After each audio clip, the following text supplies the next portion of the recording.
Good morning. Welcome to the Friday, September 21st Board of Trustees special meeting, board retreat. We will first start with closed session. Let's go ahead and do the roll call. Secretary Hahn. Virginia Baxter. Here. Vivian Malauulu. Here. Uduak-Joe Intuck. Present. Doug Otto. Here. And Sunny Zia. Here. Item 1.3, pursuant to Government Code Section 54956.9, conference with legal counsel, potential litigation, one case. We will go to closed session and adjourn afterwards. Thank you. Is there any speakers? Okay, all right, thanks. Adjourn.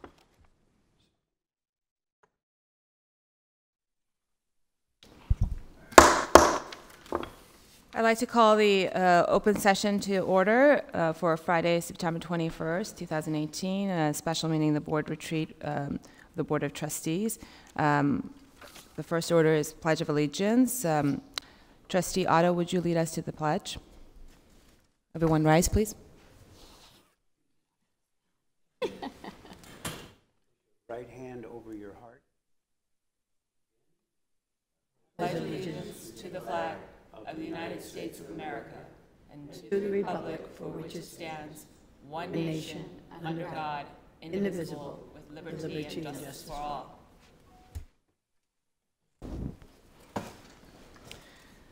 All right, let's do the roll call again. Madam Secretary. Virginia Baxter. Here. Vivian Malauulu. Here. Uduak-Joe Intuck. Present. Doug Otto. Here. Sunny Zia. Here. Item 2.4, there is no report on closed session items. Item 2.5, public comments on agenda items. Do we have any items? Okay, we will now move on to 2.6, assessment of 2017-2018 board goals and development of 2018-2019 goals. I'm going to turn it over to Helen Benjamin, our facilitator, to lead us to our retreat. And this retreat is being televised and is being recorded, just for the point of information for board members. Thank you, and good morning. It's a pleasure to be here, and I'd like to thank you for having me back to work with you.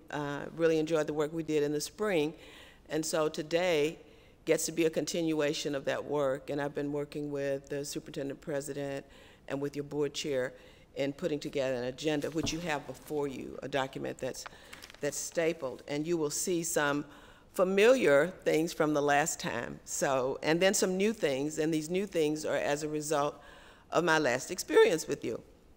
Some of them are. First, I wanted to talk about ground rules so that we can have a really effective meeting. And if you look on the second page of the packet that was handed to you, and these are just standard kinds of rules of behavior, and we can just run through these quickly. And if any of these are objectionable to you, then you need to let us know. If everybody doesn't agree, then we'll take them off. But I think they're just all kinds of polite kinds of things that we do for each other and between each other when we're having meetings. And if we establish these, I think we'll on a good start for the day.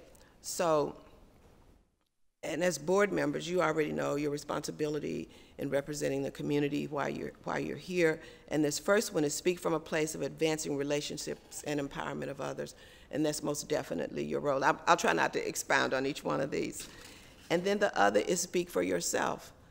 And who else can you speak for? But sometimes there's a tendency for us to try to talk for other people. And so today we have all of these important issues as you plan what you're going to do this year in moving the district forward. And you're not speaking for other groups, but as a board member who's representing your constituency, but always with students in mind.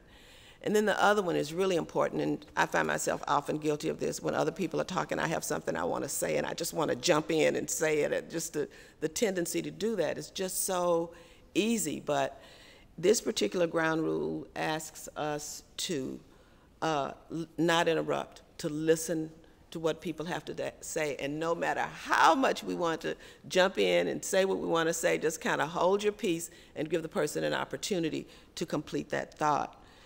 And then in a group such as this, I work with a board that has 11 people. So you can imagine what that's like, because everybody wants to say something. So you don't have as many, but you can still have the same issue. But everybody needs a chance to be heard, and that just means we don't want anybody to monopolize the conversation, but give others a chance to speak and to listen as well, and be sure to hear what people are saying and try not to dominate the discussion. And then sometimes it's easy to put down others because you don't value that opinion or you feel a certain way about a person. Doesn't matter here, no put downs. Everybody has a right to his or her opinion, and we live in a society where we have to practice that all the time, and of course we'll practice it each other in these situations. And of course be open to learning. As many times we believe what we believe, and we don't want to hear what other people have to say. We don't want to change our opinions. I have some of that too. I mean, I'm talking to myself, you can see in some of these. But always be open to learning new things from people from different backgrounds. It's easy, really, to agree with people who have the same feelings and beliefs that we have, but we have to be open to hearing what other people have to say and learning new things. And then we don't always agree. There's no way we can agree, because that's the wonderful thing about diversity, is that you just get so many different approaches to life, different opinions, different experiences that people have, and we don't always agree. And it's okay to do that, but it's how we do it that's important. And that's a very important issue, because everybody's entitled to an opinion, and we have to honor and respect those opinions. And of course, be respectful of other people. People have different communication styles, and so body language is different, but don't judge people necessarily by what we do and believe. We have to respect the way other people are. And then please participate. This group has no trouble participating, and ask questions, especially for clarification. And of course, we want to have some fun, because the best thing I think about what you do is the fact that you're planning, you have a stake in how other people experience education, the kind of educational experience they have. And there's nothing to me more important than that in our society than to be in the role that you're in. And so we want to have some fun while we're doing it. And so are any of these rules too difficult, or do they all make sense to you? Is there anyone that anyone would like to take off? Because we will remove any of them. Any problem with any of these? Any you want to add, maybe? Okay, because as we go along, since you've agreed, if these are violated, I'm going to let you know. That's why we're doing it, because we want to have a good meeting, and we don't have a whole lot of time to do all of these things that we have to do today. So thank you very much for that.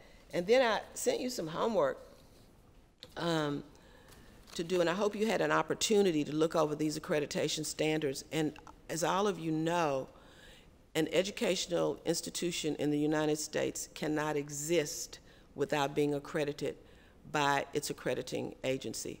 Yes?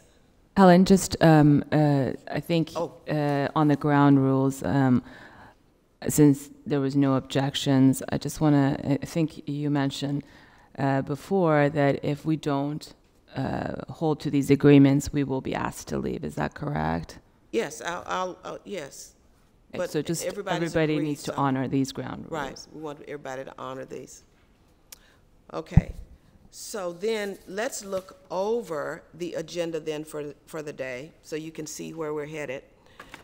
The anticipated outcomes, we'll talk about those next. So we'll do those in just a couple of minutes to go over those expectations and get agreement and see if there are other outcomes you want. And then we're going to review the standards that deal with governing boards that are handed down by our accrediting agency. And then when we met in March, we talked about some commitments that you wanted to make to each other around your behavior. And I've listed those, but as a result, I did a little more thinking on those, and we've come up with some do's and don'ts, and we'll go over those in terms of behavior of board members. And we'll take a break at about 10:15, maybe a little later than that. You have a copy of the draft board goals that I did earlier for you, and I sent those to you so you can look over those. It's really important that we get those finalized today. We're already in this year, so the goals for this year need to be finalized. And Dr. Romali has prepared her goals, which are in sync with yours. We'll go over those as well. And I think those will be given to you. They're in your folder. And then there's a draft communication protocol, which is also in your folder.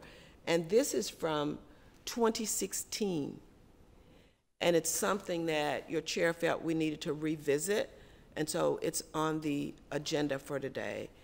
And so we can look at that because it's important that you have this communication protocol. We talked about it in our last meeting. And so hopefully we can get some work done on that today. So the goal is to be done by noon. So if I start to rushing you, you'll know why. So is there anything else anyone would like on the agenda? Not included. You think that's enough? Okay. So let's talk about our outcomes for today. Since our last meeting together in retreat, you have a new board member, Mr. Intuck, Trustee Intuck. And so part of the goal here today is to incorporate him into the group. Would everybody agree that that's an appropriate? I know he's already part of the group, but he becomes a little more today because you're having a discussion about how the board operates, and I don't know that you've had that discussion since he's been a part of the board. Another is to review the role of the trustee in the context of the ACCJC standards.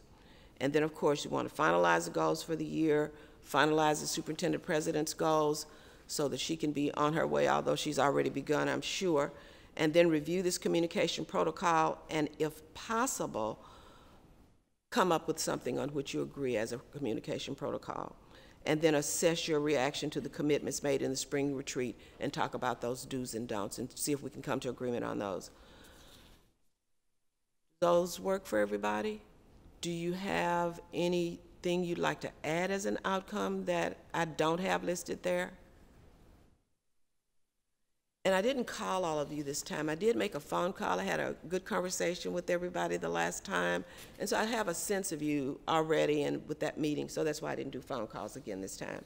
So your homework was to look over these standards from our commission. As I began to say earlier, ours is the Accrediting Commission of Community and Junior Colleges. And our commission is made up of all of the two-year colleges in the state of California, in Hawaii, and the Pacific Islands. And so all of these standards apply to our colleges. And so these are the ones that have to do with governing boards. So I've listed them there for you to read, and I asked you to rate them. And the rating was the extent to which you think your board is in compliance with these. And we'll just quickly go over each one. Now, in the packet you have, I did not go through your handbook. You know, I've read your handbook, your trustee handbook, but I did pull out just a few of those policies that you have. You have policies that are connected, and that's a good thing, to every single one of these standards, and every district should have those. And the question is, do you abide by these? And these are just kind of reminders for you of what your role is, and then also how you to treat each other, and how you treat your superintendent president. So the first one, the institution has a governing board that has authority over and responsibility for policies to assure the academic quality, integrity, and effectiveness of the student learning programs and services, and the financial stability of the institution. And so how'd you rate yourselves there between 1 and 5? How many of you gave 5 for that one? What about, anybody do 4? Okay, 4, okay. 3? 4. I'm back 4. to 4, yeah. I put a question mark because I don't know. Okay, so for those of you who put a 4 there, tell me why you didn't put a 5. There's always room for improvement. Yeah, I think I agree with Vivian. Just on the governing body, that we have a governing body. That has authority over and responsibility for policies to assure academic quality, integrity, effectiveness, etc. So you do have this governing body. And the other thing that happens is that when it's time for you to do your self-study, your self-evaluation, you have to write to every single one of these to show evidence that you have these in place. And I look back at your last self-evaluation, and you did that. And that's sometimes good for you to go back and look at it. So that should have been a 4 or 5. If it's not a 4 or 5, then we got a real problem. Yes. I think another reason why I gave it a 4 is because even though we are the governing body, like technically we do have a governing body, we can only do so much. We're at the mercy of the chancellor, the governor, you know, the people above us. So even though we are the governing body for this institution, we also have limits to what we can do. So that's why I didn't give a full confidence of a 5. Mm-hmm. You know, I don't know if that explains it correctly. Yeah, that's fine. But what it says literally is that your institution, Long Beach City Community College, City College, has a governing board that has authority over and responsibility for these things. And you do have that. We do, to an extent. I understand. Because the chancellor and the governor, you know, dictate to us what we can do. It's not like we can just make a unilateral decision to change something, because ultimately, you know, because they're... It's not like we are on an island and we stand alone. Absolutely. You're subject. We cannot act, you know, unilaterally just as the LBCC board, period. We do have, you know, above us. Absolutely. So that's why I couldn't give a full confidence 5. Okay. Okay, and I don't want to belabor the point, but the statement is whether or not you have it. Okay. My question on this wasn't about whether or not we have it, but the second part of it, of the policies to assure academic quality, integrity, and effectiveness, that was where I was unclear and did not see any evidence to support. Right. So do you have the policies for that? And you should, and I think you do, and maybe we need to study some of these. And I'm new, maybe I haven't seen the scorecard and of you report, have the supporting evidence for that. You have policies on academic integrity. You've got rules all around how decisions are made around your curriculum, and that's where the faculty have primacy over all those academic and professional matters related to the academic integrity. I guess a question, do we go through and fill this out only when there's an accreditation, or do we annually going through and saying, okay, these are the policies that match to number 7, number 6, and these are the evidence that supports those policies are being You effective? have to do it every, I think 7 years it is now. However, the district, I'm thinking, probably has, most districts have a schedule they use in reviewing their policies so that the policies stay current. Yes. So I think this is a great point that Trustee Ntuk is bringing up, and this is, again, can be captured in a new trustee orientation, but we're going to try to touch on all of these points. We do have a set of policies that trustees, you know, in the mini orientation on onboarding process, we're given. We have a list of policies on the website that we have that you can research, and it does tie into all these touch points. So I'm happy to show you where that is. I know Secretary Hahn showed me when I first started on my onboarding, but it's hard to find. So we need to make it a little bit more user-friendly, perhaps, so that any member of the public or board member can go in there and extract the policies. So this is just a thought. In your, you can find them. I mean, you can click on the number.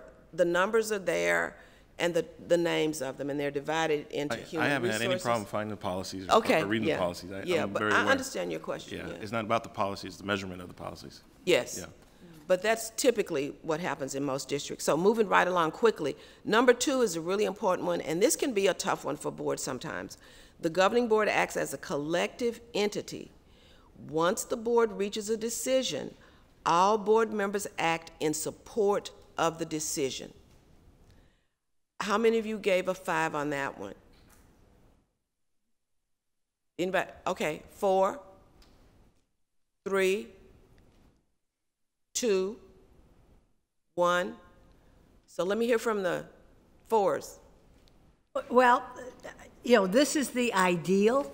Yes. But I don't see it as our reality. Okay. But see, I'm an optimist because I've given it a 4. Okay. All right, what about 3s? I agree with Jenny that theoretically we should all be on the same united front. but we have varying opinions and varying backgrounds. So it's hard for us all to agree to the same policy or implementation thereof when our perspective is very unique and different. So it's hard. We can make decisions, but, you know, it could be a 3-2 decision. Right. But it's the decision. Right. Oh, sure. So in my 3 board meetings, we, 95% of the time are on the same page with items, but there has been times of non-agreeance, and which I think is totally fine, and everyone's entitled to vote the way they want to vote. But I don't know how we enact that or that line item to make sure that we're all collectively supporting it. But I think we're working towards there. Okay, Sunny? So I would agree that it's a 3, only because, like Trustee Baxter, I am an optimist, but I think there's room for improvement here. In my tenure on the board in the 4+ years, I've seen consistency, even though when, I was the only person that disagreed with the board members. Once we took a vote, the disclosure I would give, even though I have a disagreement, is that, look, this is the board decided on this, we voted on this. I had a varying opinion, but now it's the board's decision, and we need to honor that. I think in this, in the recent past, I can only think of one example, and it was just a divided vote.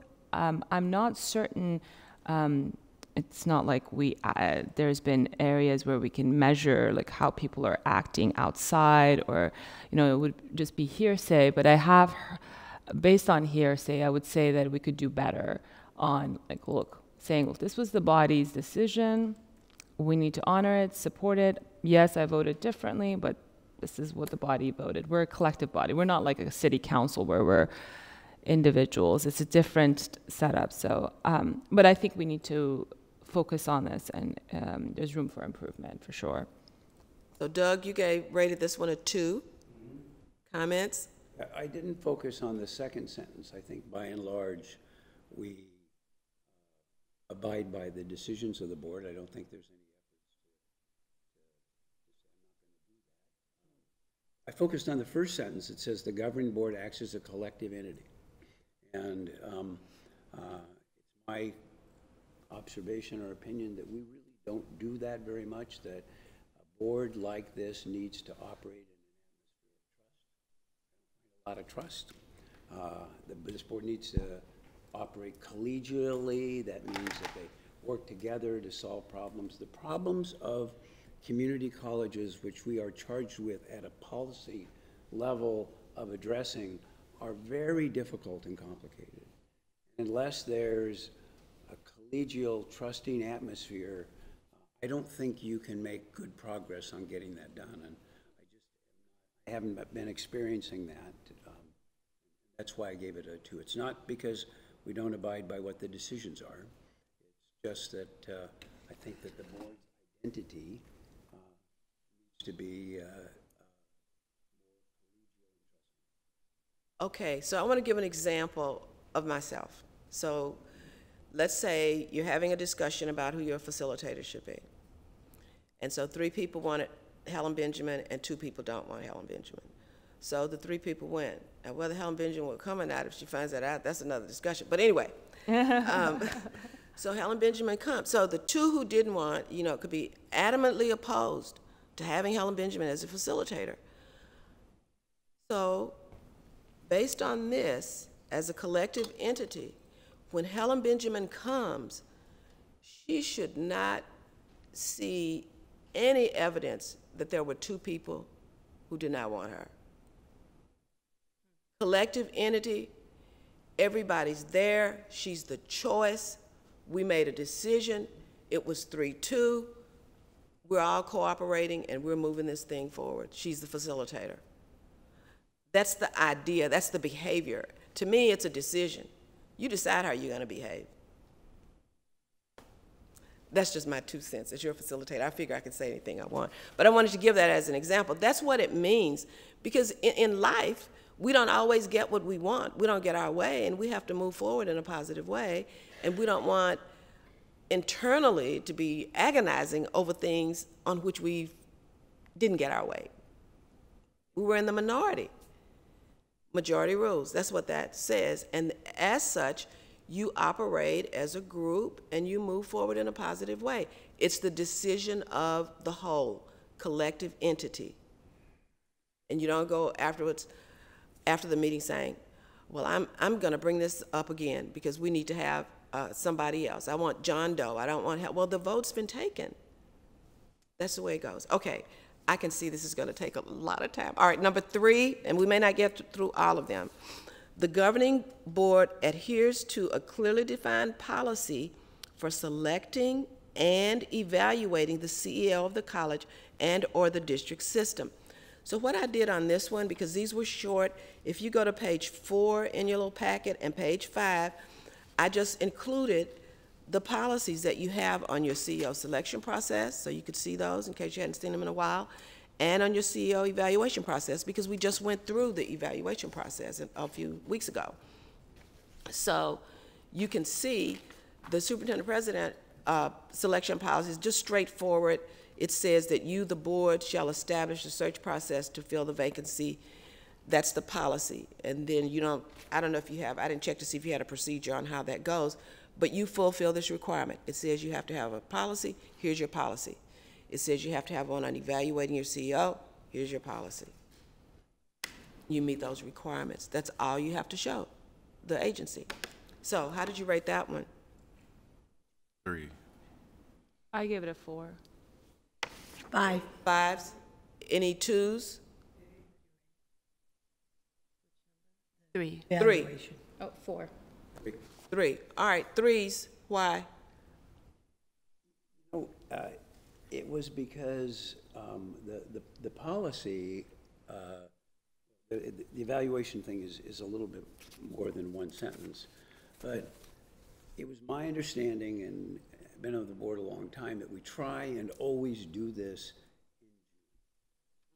It has to do with kind of the role of our responsibilities, and you know, we're adopting budgets that are important. We're going to have a new year. We're establishing goals and all that, and so the evaluation needs to be done in June, and it was going to be done in June, but it didn't really get done in June, and so it slipped to July, and then it slipped to August.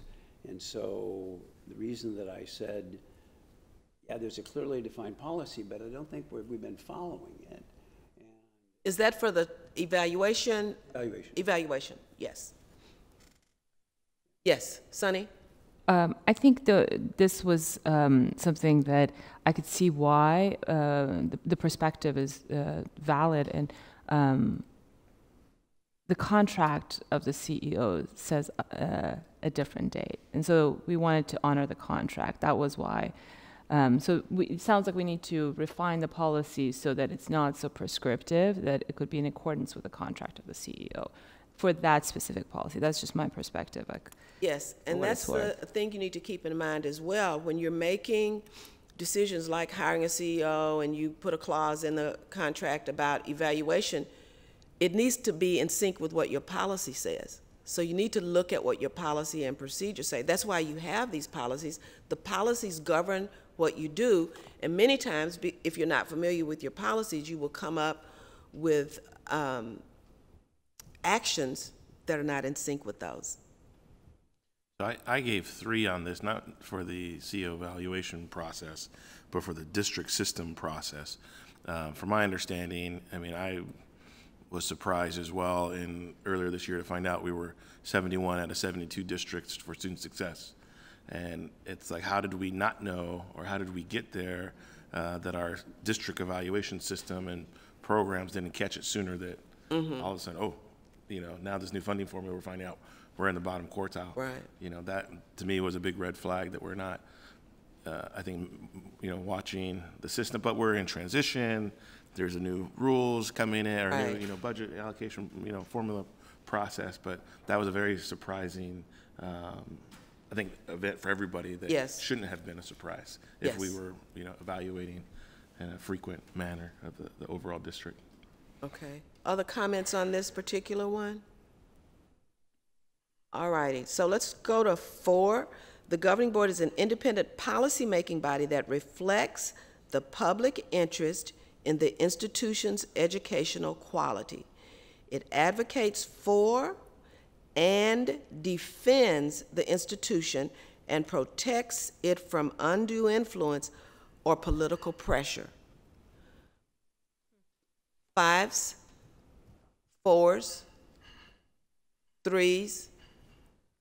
3, Doug, why 3?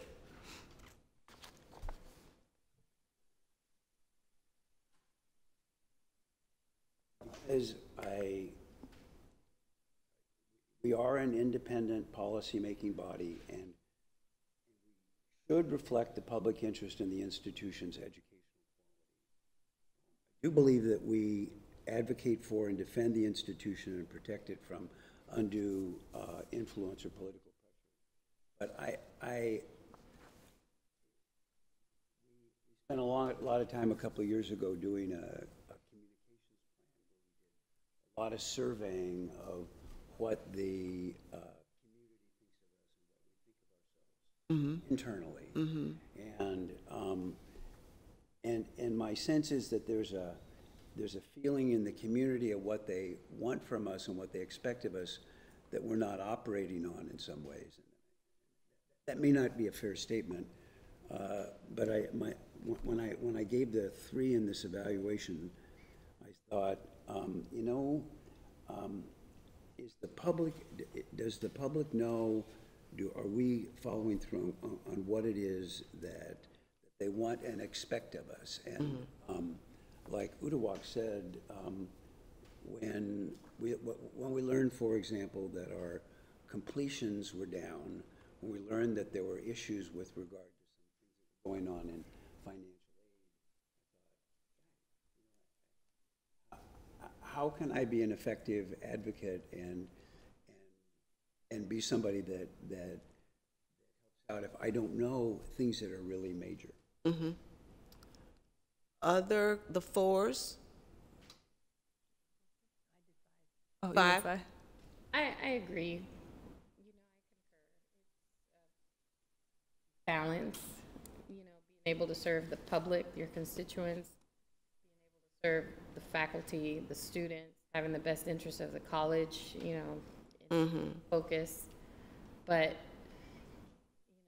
politics permeate our, everything that we do. So we have to answer to different bodies.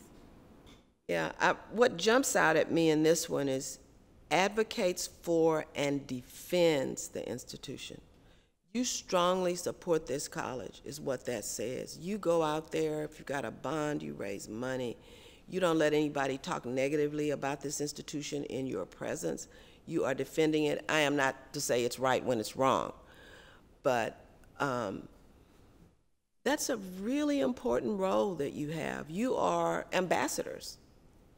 You're ambassadors, and always in your mind, because there will be, people will put pressure on you for certain things that they want politically, but you have to remember what your role is, to advocate for, defend, and there's another important word here, protect.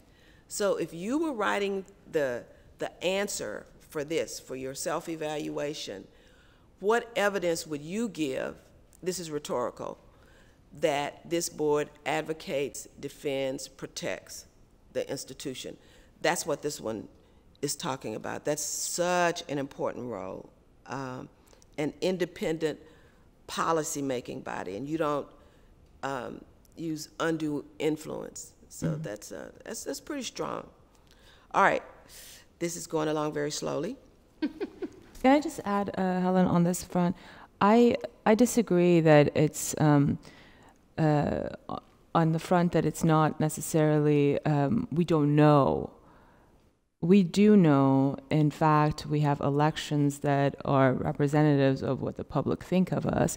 But beyond that, we started this Discover LBCC in our districts, and every time I've held one, and I've heard nothing but flattering comments from those that were held in other members' districts, that people are generally they have a very positive view, and where there's it's more lack of knowledge, and we've done a good job, in my opinion, and I could be an optimist as well, of educating the public and with the limited resources that we have, and we've taken it to another level since I first started, and I'm really grateful for that.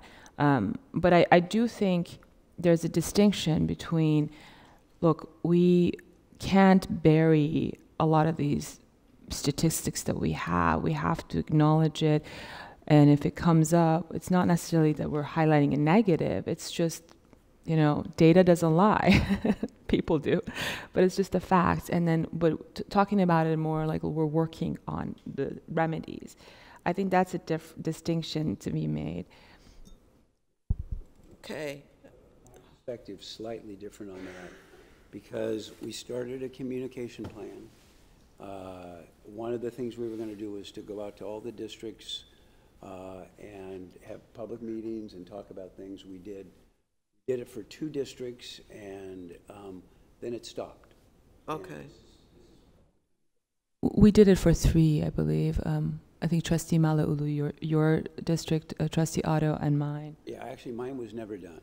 Oh, that's right, because it was on High Holy Holiday. And it was scheduled, and then it was rescheduled, and then it was rescheduled, and then it never happened, and that was all 2 years ago. And the superintendent president wouldn't know anything about that, obviously. But my point is this. So I have, the feedback I have is very anecdotal. People that I see in the community, I was looking forward to implementing the communication plan that would allow us not only for purposes of listening, but also for recruitment and purposes of telling the story, to do these other things that just never happened. So I didn't have that information, and that's one of the reasons why I put it. Okay. So we're going to do 5, 6, and 7. So in 5, the governing board establishes policies consistent with the college district system mission to ensure the quality, integrity, and improvement of student learning programs and services and the resources necessary to support them. The governing board has ultimate responsibility for educational quality, legal matters, and financial integrity and stability. How many of you gave 5s for that one? I thought so. 4s? This is for 5, 6, and 7? No, I'm doing just 5 right now. I'm trying to get through these 3 quickly. So would you do 4? 5 is 4. 5 is 4. And Doug, what'd you do on 5? 3. All right. Why? On the spot here with all that. I know. I need to hear from the low. Let me look real quickly. Got to think about it again. Ask somebody else and it'll come right back to me. Okay, I was only going to ask you because the others are high. I'll go to 6 while you're thinking. So this one's an easy one now. Well, you may not know it though. The institution or the governing board publishes the board bylaws and policies specifying the board's size, duties, responsibilities, structure, and operating procedures. 5s? 4? Oh, good. All right, we don't have to discuss that one. Number 7, the governing board acts in a manner consistent with its policies and bylaws. The board regularly assesses its policies and bylaws for their effectiveness in fulfilling the college district system mission and revises them as necessary.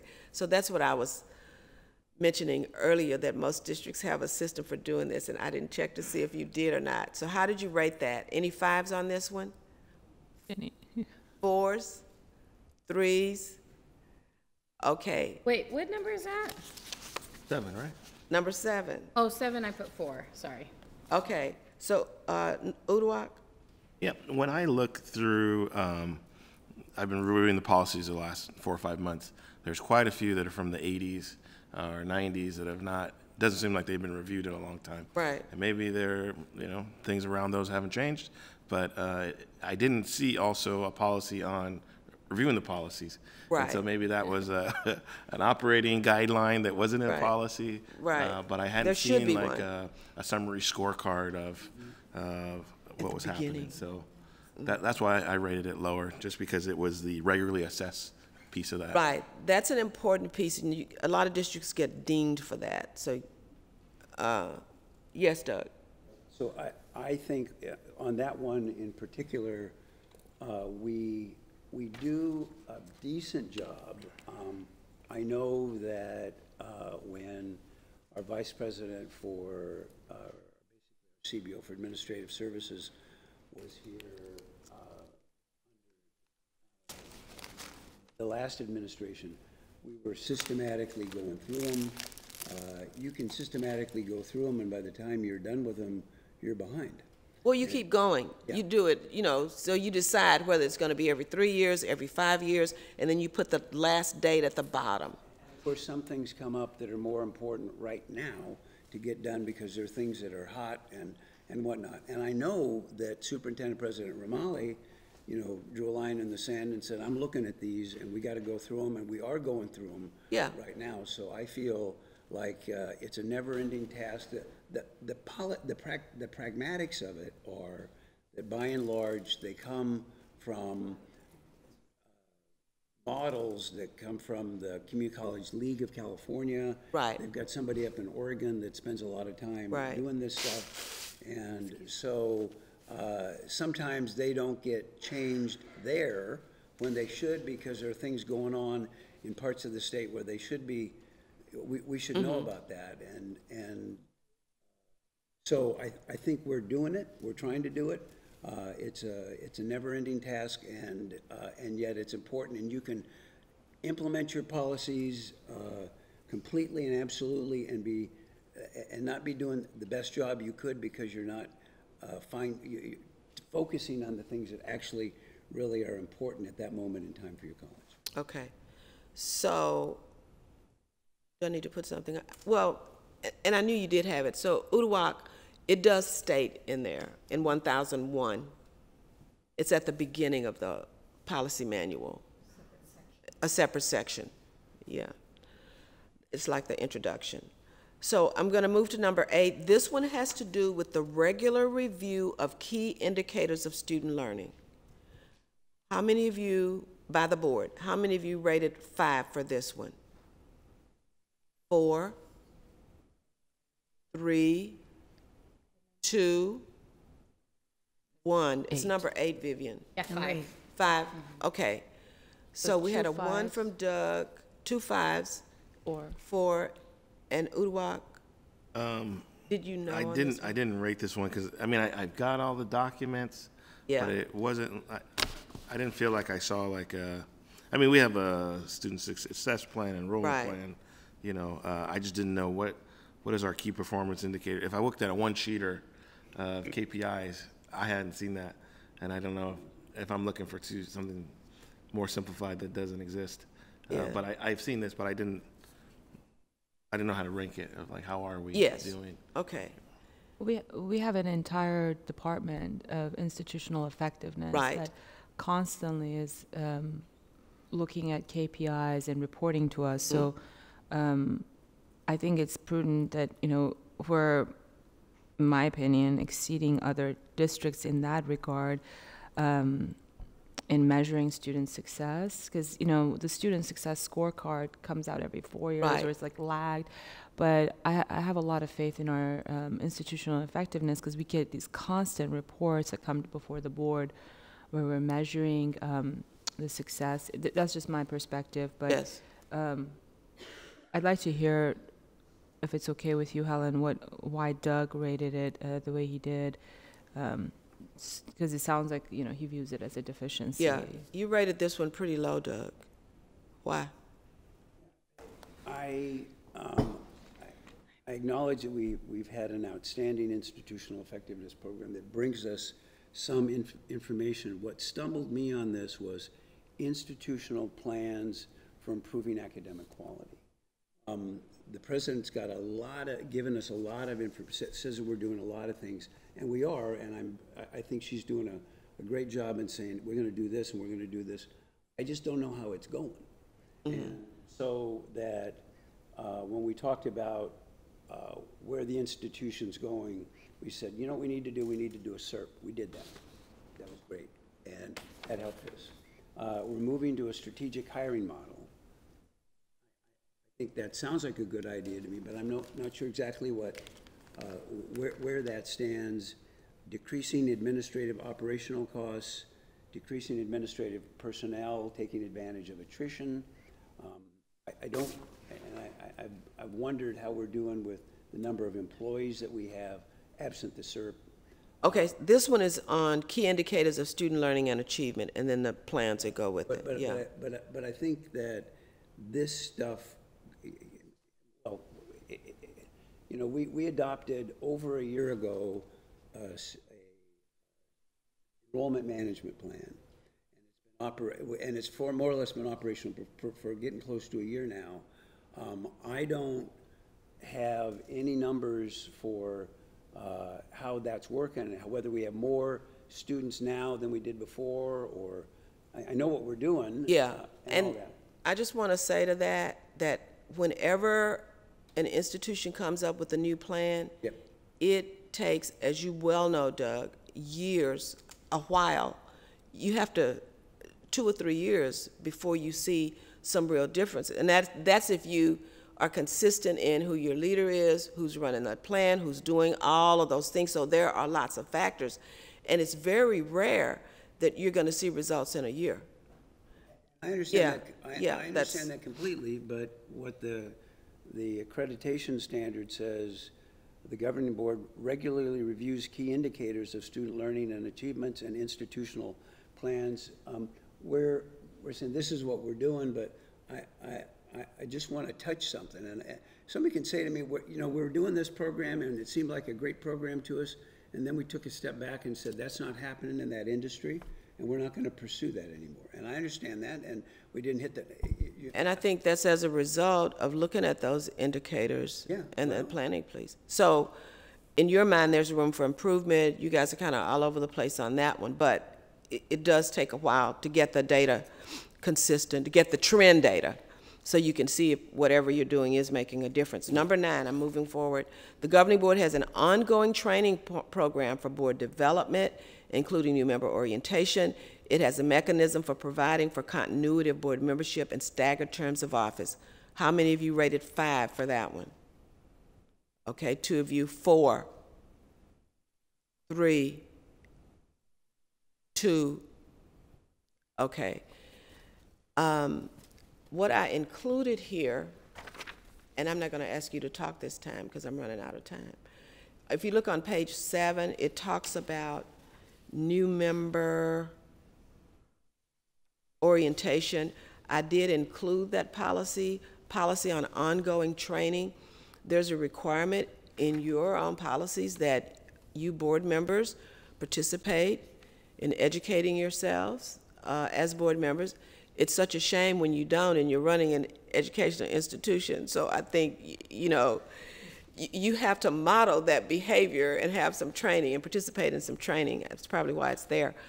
The other piece, though, is on new member orientation. And then if you go down to 2017.4 near the bottom of page 7, it lists all the things that the superintendent president is supposed to do in orienting new trustees. And so you're meeting that part for sure in terms of the policy, and I'm assuming that it's being done. Because even something, the first thing that's listed here is a tour of the district's facilities. I've been in districts where people become trustees, they say, oh, I already know everything about the district, I don't need a tour. They just think they know, they don't know.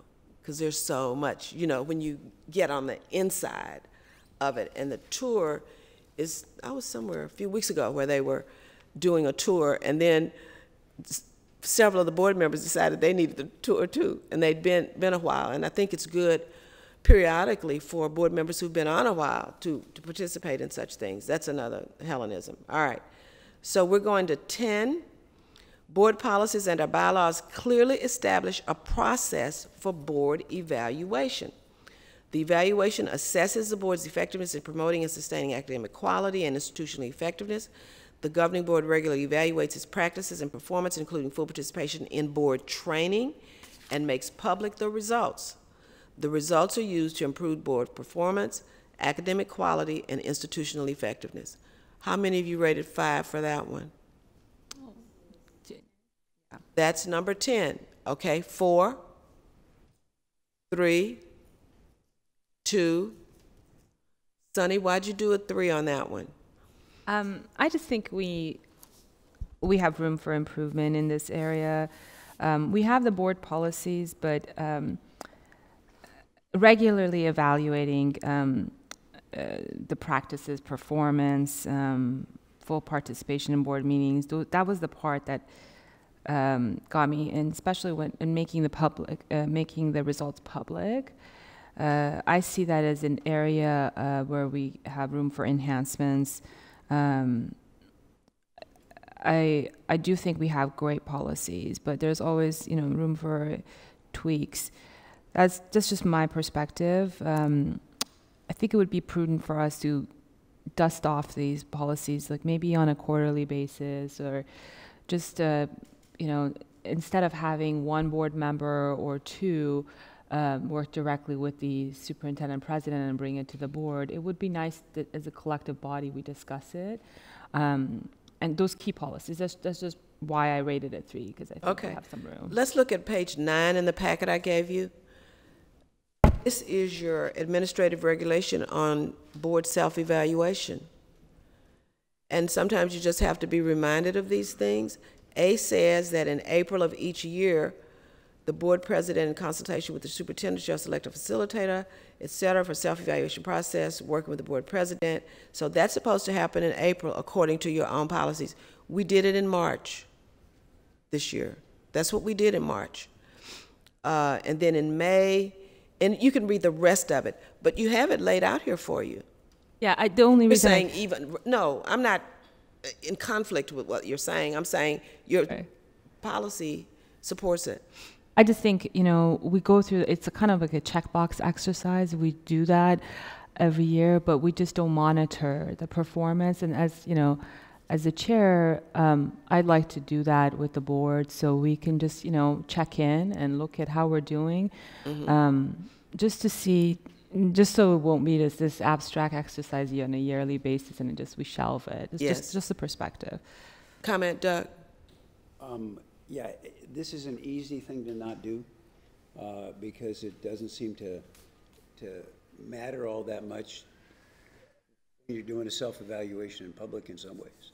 But I think that it's important, and I agree with Sunny, we can just do better at this, and it kind of emanates from my first comment, which is if it's a trusting collegial board, we'll embrace this more. And it's a good thing to do, and by the way, I'm out of 2s. I have no more. Number 11, the governing board upholds a code of ethics and conflict of interest policy, and individual board members adhere to the code. This was a little subjective on that part. The board has a clearly defined policy for dealing with behavior that violates its code and implements it when necessary. A majority of the board members have no employment, family, ownership, or other personal financial interest in the institution. Board member interests are disclosed and do not interfere with the impartiality of governing board members or outweigh the greater duty to secure and ensure the academic and fiscal integrity of the institution. 5s, 4s, 3s. Okay.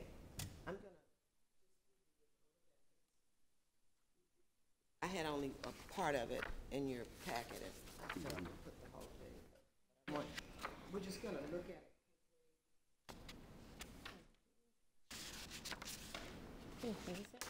Thank you. Yeah. And Thank you.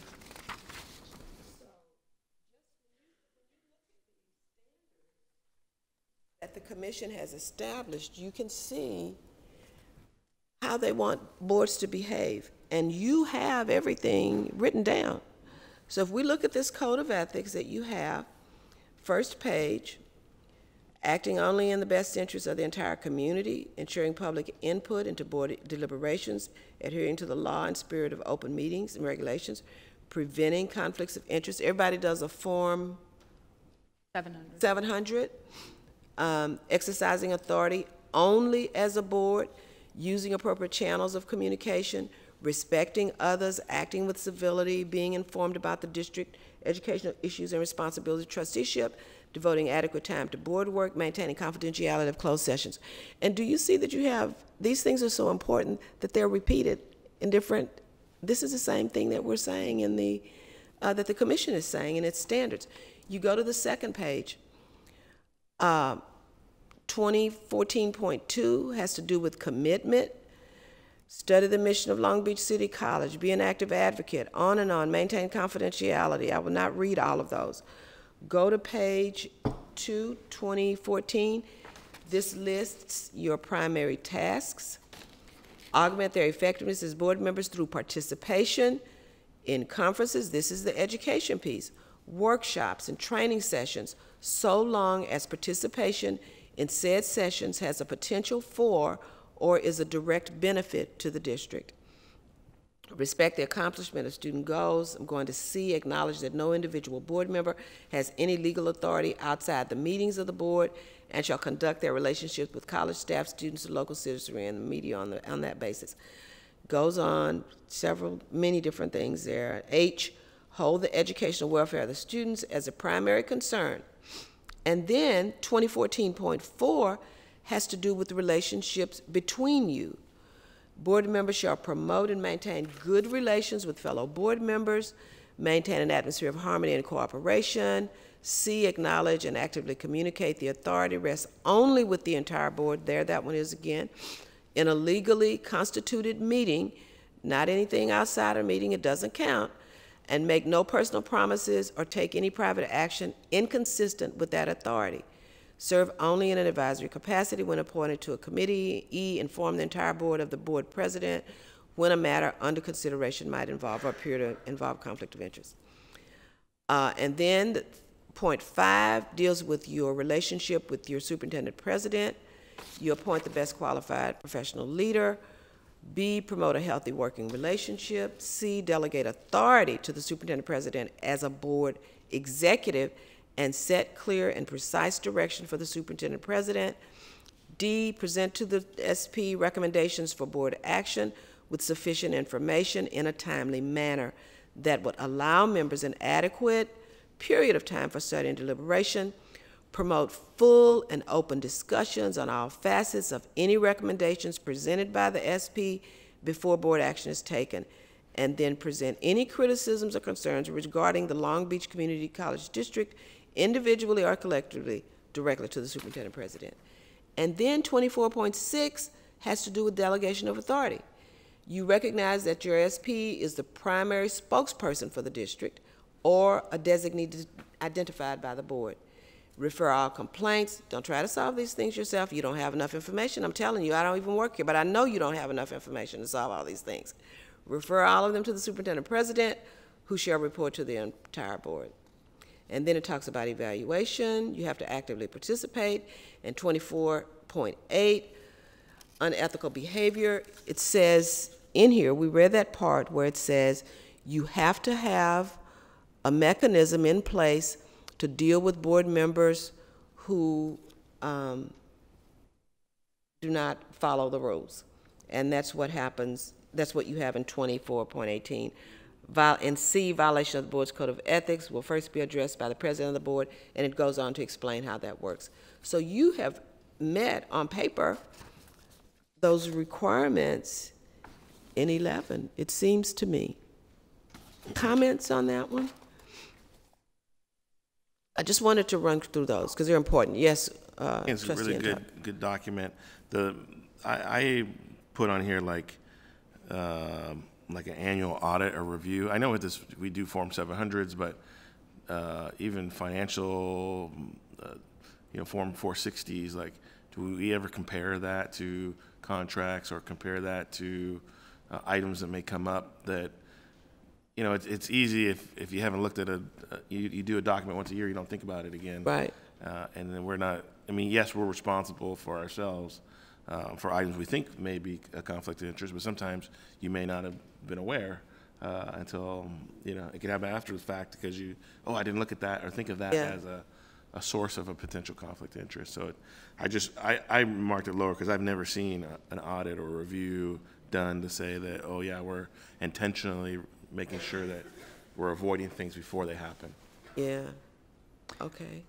I would agree with that, and I think the reason why I voted it or rated it lower was, you know, it's just exactly that I'm not aware how we're monitoring that, and I don't know if it's appropriate for us as board members to be, you know, going in monitoring like how we're doing. It's an unknown area for me of like other members. There's no way unless they disclose, and I don't know if they necessarily. It's hard for me to monitor police. I don't think it's difficult. Like, are they really disclosing everything? I don't think it's a board member's place to do that with a peer, but there's got to be a mechanism where we can check, or at least monitor or raise awareness. So maybe we can have this policy revisited on a recurring basis.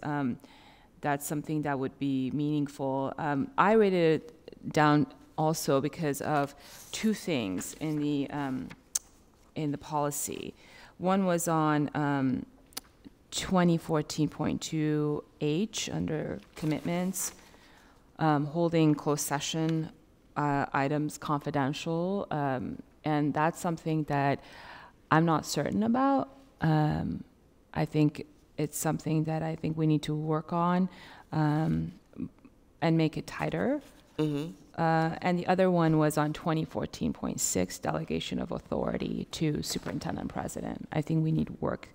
We have room for improvement there, recognizing that she's the spokesperson for the district or whoever she identifies, and then that referring all complaints to the superintendent rather than going to her subordinates. I think there's definitely some room for improvement. I also think we have on item 2014.8, we need to do better in this, the behavioral portion, making sure there's no, disparaging remarks made in the community about other board members and also employees of the district. That's just something that I think needs improvement.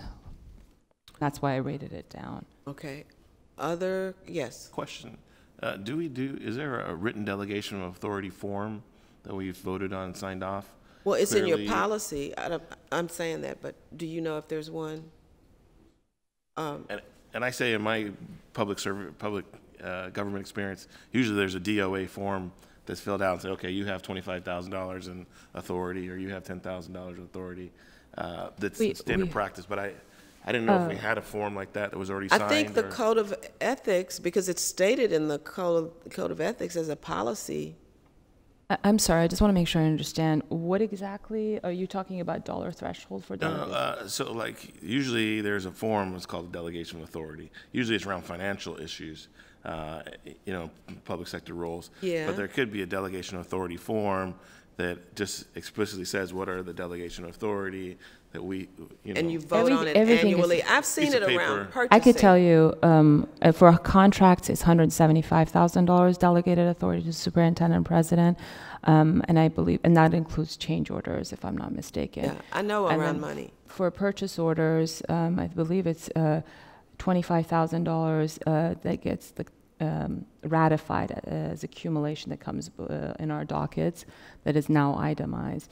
But we don't necessarily have a delegation of authority. Everything we have is for the operations is delegated to the superintendent president. And I think this is a good point to distinguish that that's where we get a little bit, it needs to be clear that we are policymakers as board members, and the operations, she has the authority fully dollar threshold values, I can understand it's $175,000.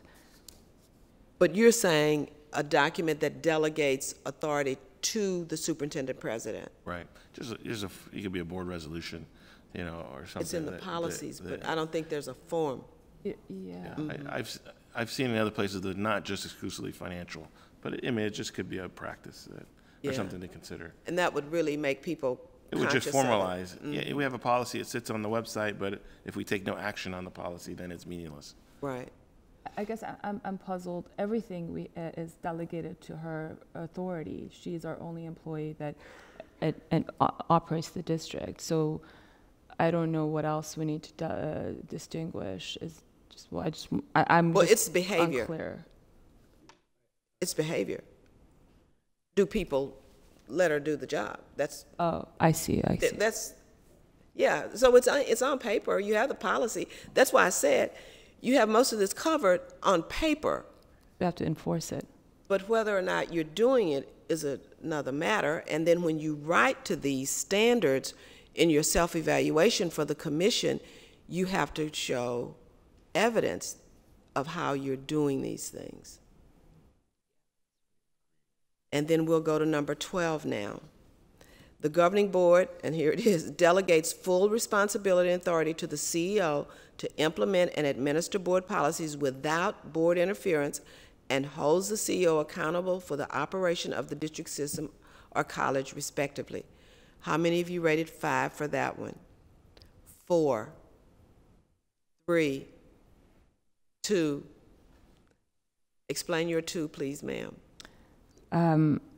Ever since I've become the chair, I have more insight and visibility into board members.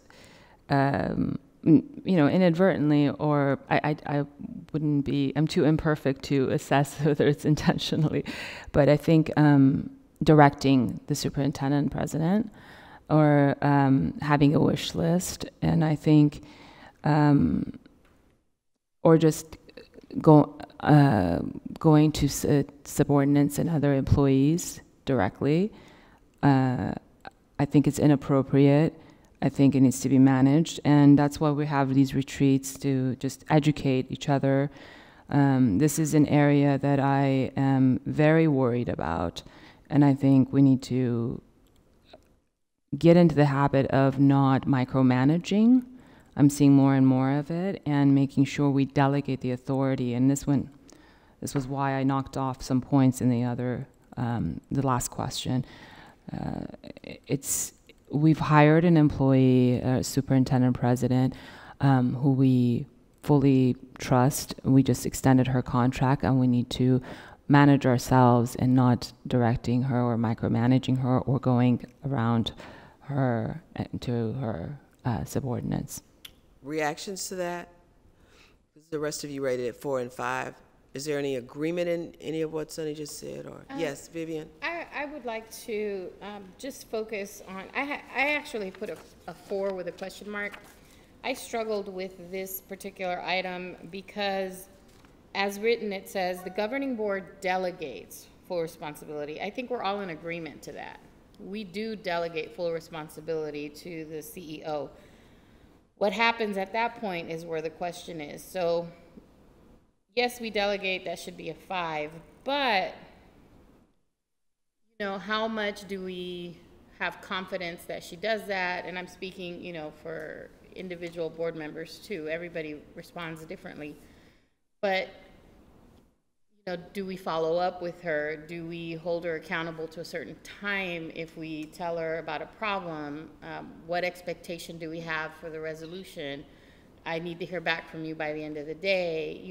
There are no specifics to how the CEO is required to address our concern. So whether or not that needs the policy to be, made more specific, which I think is micromanaging, that's where I had the question mark, because I could send her an email and say, this is a problem that's been brought to my attention, handle it. But her way of handling and my way of handling, or what I think she should do or should have done, could be very different. Or she might not get back to me right away, and by then, the problem could be better or worse. So yes, we delegate, but at what point do we also have, you know, to hold her accountable to that? There are no specifics to that. So that's why I put the question mark. We have to have, and I'm not saying we do. I'm not saying we do have to have some kind of accountability in place for a follow-up, but because we don't, that's why I put that question mark. Okay. And Dr. Romali, I would say the same thing whether you were sitting in that chair or somebody else. It's not a, you know, a direct observation to her leadership style. It's an observation to anybody who's in a CEO position.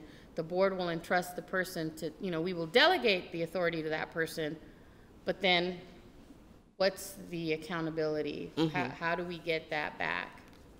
This is the problem that we're having, that we need to either have a refresher on the new trustee orientation. You know, when we went through our trustee orientation, it was very clear that, and, you know, it shouldn't be ambiguous. The CEO reports to the entire board, not individual board members, and we can't direct them or have an expectation, direct the CEO and have an expectation that she does everything we ask them. It has to be the full board that gives her that instruction. Now, I can understand informational items, but, you know, as a superintendent president, I think it's important. There's a deluge of requests that I think it needs to be managed. We need to manage ourselves, and as a board, tell her, look, this is what we want collectively. It shouldn't be bombarding of information and requests for information. And, you know, we've got serious issues at the district that she needs to address. And if, you know, we're taking away from that, individually, I have serious concerns about that. And it really steers away from her goals. Running an institution, we just need to do a better job of doing that. And I would disagree. We do have the trustee handbook. We have the new trustee orientation that we went through that we can go back, and these are all outlined there. It's in our own policies and in our communication guidelines that, you know, we can't direct the CEO. If there's a request for information, it needs to go to the entire board. And as chair, I think it should be transparent. I don't agree with how things were necessarily done before in the past, that some of us were left in the dark. I think every board member should know every piece of information request that comes. The rest of the board needs to be made aware, and they need to agree whether or not this is warranted for her to act on. And then we can manage that accountability and expectation. This is the crux of this retreat that we need to resolve. And I think as we talk about the do's and don'ts and get to the communication protocol, these are the kinds of things that would be included in that discussion. And I'm going to move us to the very last one, the very last standard here, which is, hold on, has to do with accreditation. And it says, the governing board is informed about the eligibility requirements, the accreditation standards, commission policies, accreditation processes, and the college's accredited status, and supports through policy the college's efforts to improve and excel. The board participates in evaluation of governing board roles and functions in the accreditation process. We're doing that today. But what about this one? 5s? 4s? 3s? Doug? I haven't experienced a lot of board participation in the accreditation process. And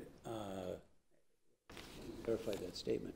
I mean, I've sat on the committee the last 2 times we've gone through accreditation. There hasn't been a lot of board participation. And by the way, I don't think that the board drives the accreditation process at all. I think that they just need to be informed about it because it's the most important thing Right. that we do. And the reason I rated it as a 3 was because I thought that the board should be better informed about what was going on study, maybe agendize the self-study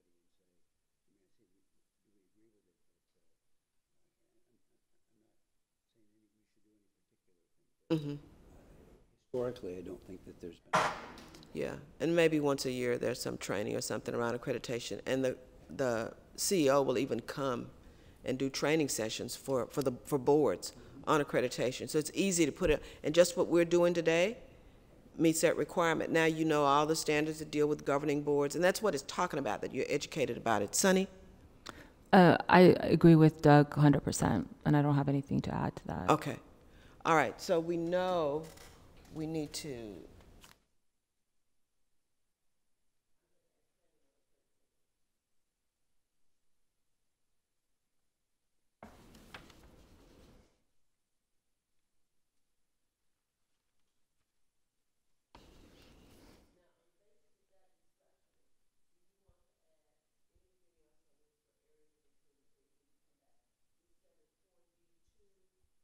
to do with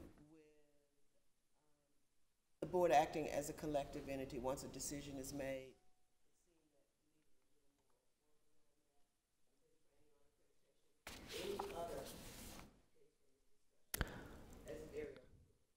I think it would be great, like, to the basics, back to the basics of a new trustee orientation and refresher of trustee duties.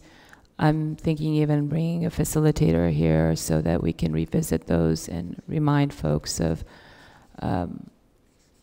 what our roles and responsibilities are.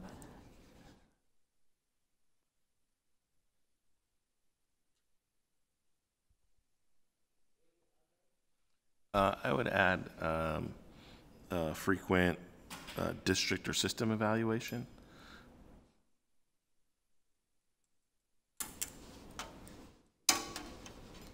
On number 3, it has the board adheres to policy evaluating the CEO and the district. We were talking about financial aid, or number 3. Yeah, it was number 3. Really, it was really to number 3 on the list. For number 9, and I think this is what Sunny was referring to. I think we've got a very, very elaborate policy for new board member orientation, but it says the governing board has an ongoing training program for board development. And I think that that could bear some discussion. Historically, the way that that's gone on is that we've participated in the effective trusteeship program to some extent. I actually have some questions about that program as whether it gives us all that we need as board members, because it's easy to get those credits. Say, okay, I must know what I got those credits, when in fact you may not know it. So, and other than that, we do not, in my opinion, have a real training program that needs to be done. We've usually gotten it by going to workshops. Okay.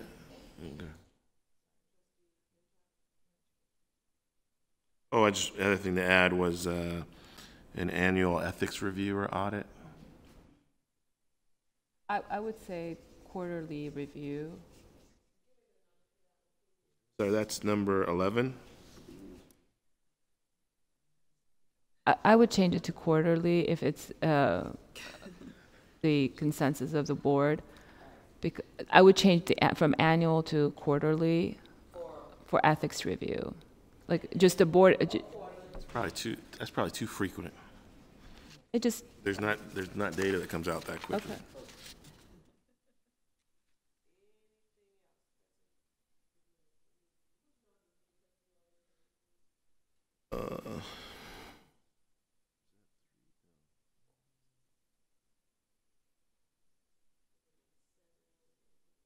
Nine. That's number 9.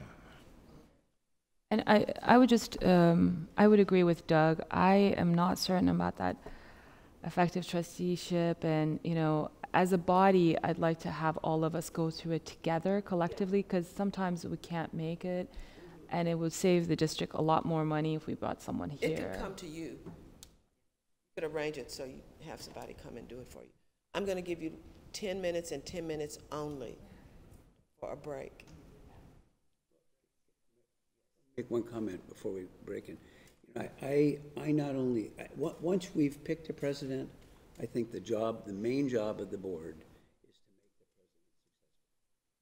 All the different ways based on the skill sets that we bring to the board and the things that we can do. I try and keep that in mind and try and do what it is, and I think that helps me in terms of now maybe we need to communicate better as to how that works or whatever. But because if our superintendent president is successful, we are successful as an institute. It's not rocket science. Yes, and You had a lot to say, and I appreciate your input. I think Doug hit the exact nail on the head of what I need from you to be successful for this institution. I need your 100% support in me doing my job. My job is to increase student success, close those equity gaps, transfer more students, while keeping us financially healthy and completing more students. That's it. That's my job. When I became a president for the first time 8 years ago, I talked to my board and to the mayor of Chicago because I worked for the mayor of Chicago. And he said, Reagan, I want you to increase success. I want you to keep us financially healthy, transfer more students, complete. That's your job. You have 4 years to do it. Do it. I will give you everything you need.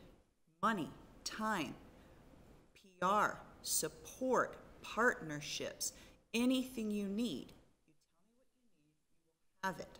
You have 4 years. But I will be with you. And I got everything I needed for 4 years. Now, it took 4 years. I was taking an institution that was near the bottom of the state of Illinois, and we took it to the top of most improved in the nation 6 years running. I did not have an $11 million deficit. I was not walking in on a 2,000 enrollment. I had the right people in place. I had money and I had resources, and the processes were largely okay. And it took 3 to 4 years, 70 hours a week of my time and the management team's time and the classified's time and the faculty's time to get it done. And we got it done and we tripled enrollment. But it was no joke. It was 70 hours a week of everybody unified, with a board unified behind that, with a mayor unified behind that. I walked into an entirely different situation here.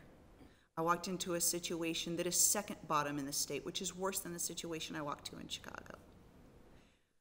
I walked into an $11 million deficit, and not all the right people were in place. You can imagine how difficult that is.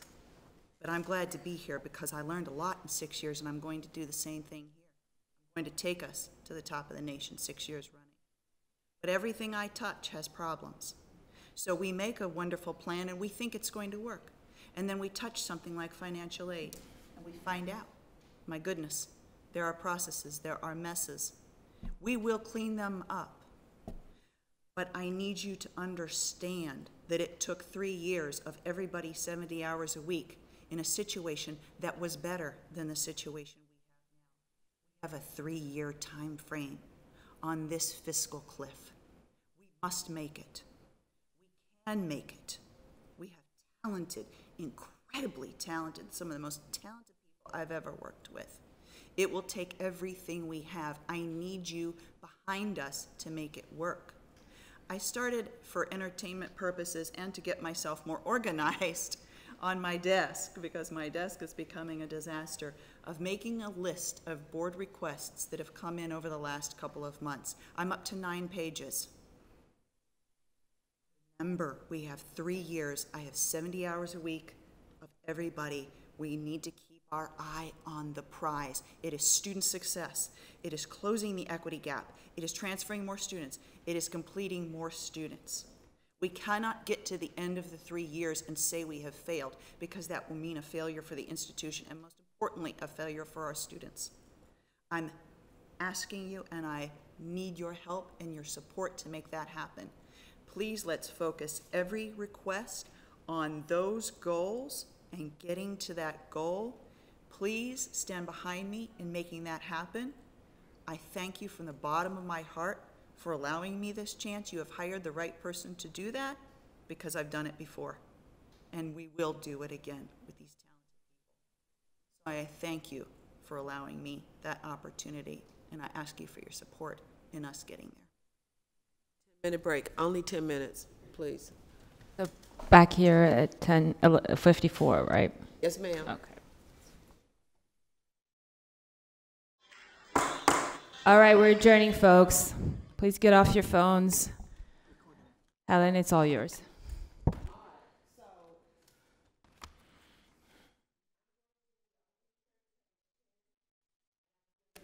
5 minutes, I'm going to time you. I'm going to use my phone to read these do's and don'ts. And then I'm just going to go around and you're going to tell me whether you agree to these or not. And if there's one you want taken out or something added, let me know. These are based on my experience with you.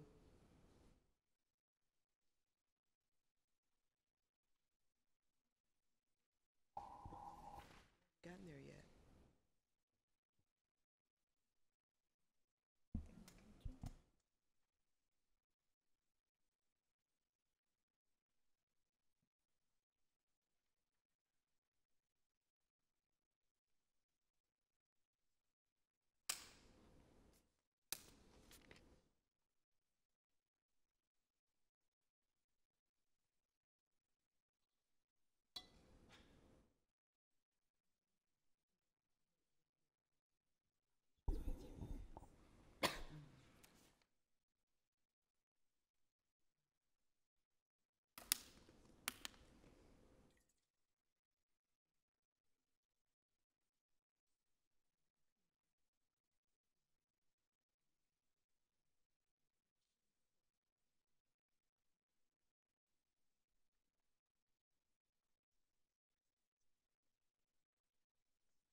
I think our 5 minutes is up, Helen. Okay, we couldn't get the timer, so you got an extra minute or two.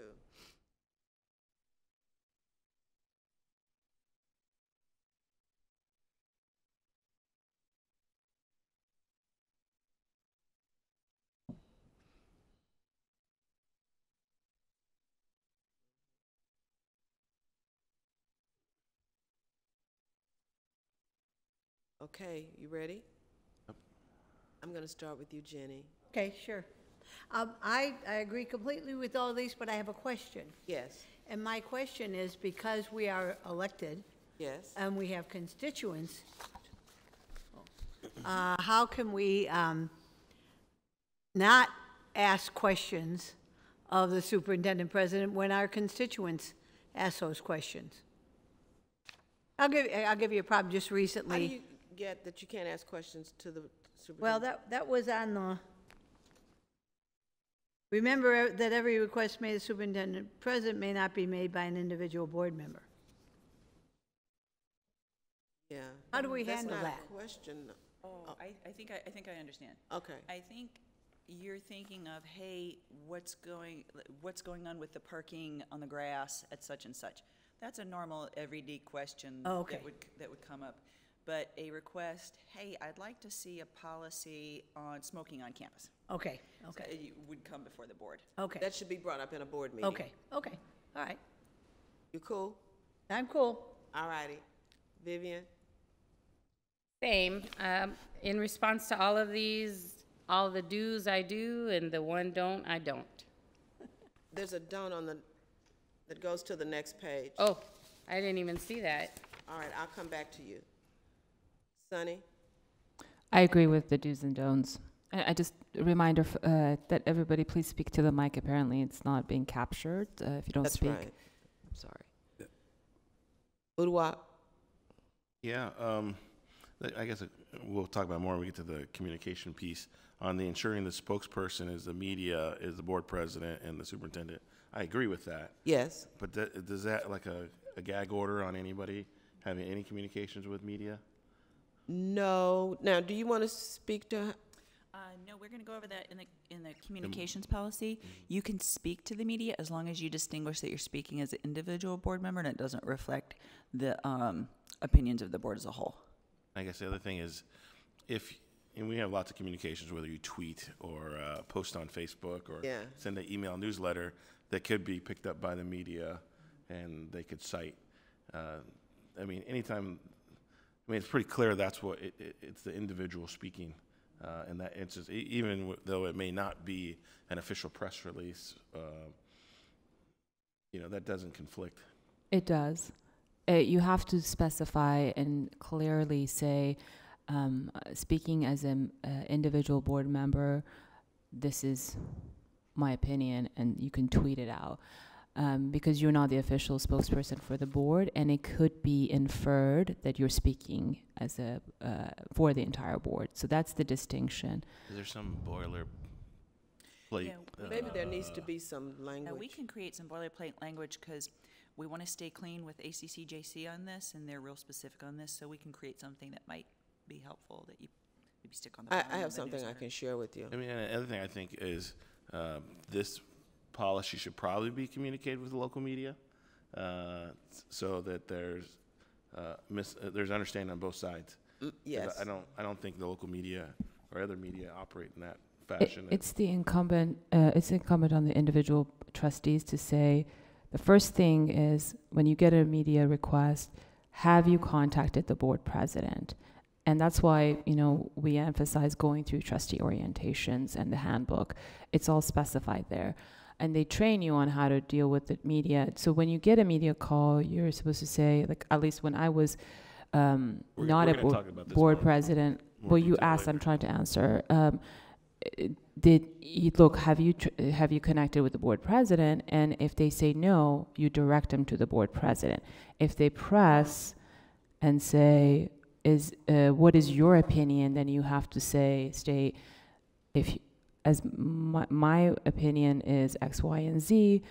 If it differs from the board as a whole, you need to specify that, but you need to make sure you say that, but the board has taken this action.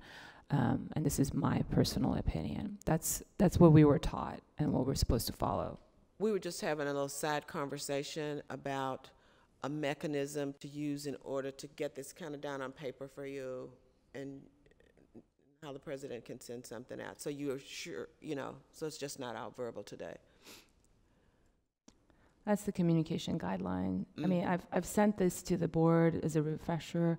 Just take the time to review it, and take the time to go to orientations. We can bring someone over, but I don't want to create more work for our staff. I mean, Yeah. these are the things that are already outlined.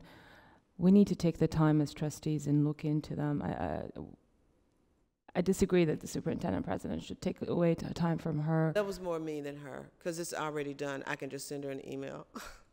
Okay. Yes. Uduak, anything else? Yeah, but it's okay. We'll just keep moving forward. Okay. Doug? My only concern is the one that Uduak mentioned about ensuring the spokesperson with the media is always the board president. It kind of depends. You know, I every now and then get, you know, somebody will say to me, what happened to the football game on Saturday? Why did you lose to Mount Sac? And I don't think I should say, ask Sunny Z about that because... Well, you know it doesn't mean that. Well, You know, that's just way too, you can, well, I think that's ridiculous look, what you look, just we, said.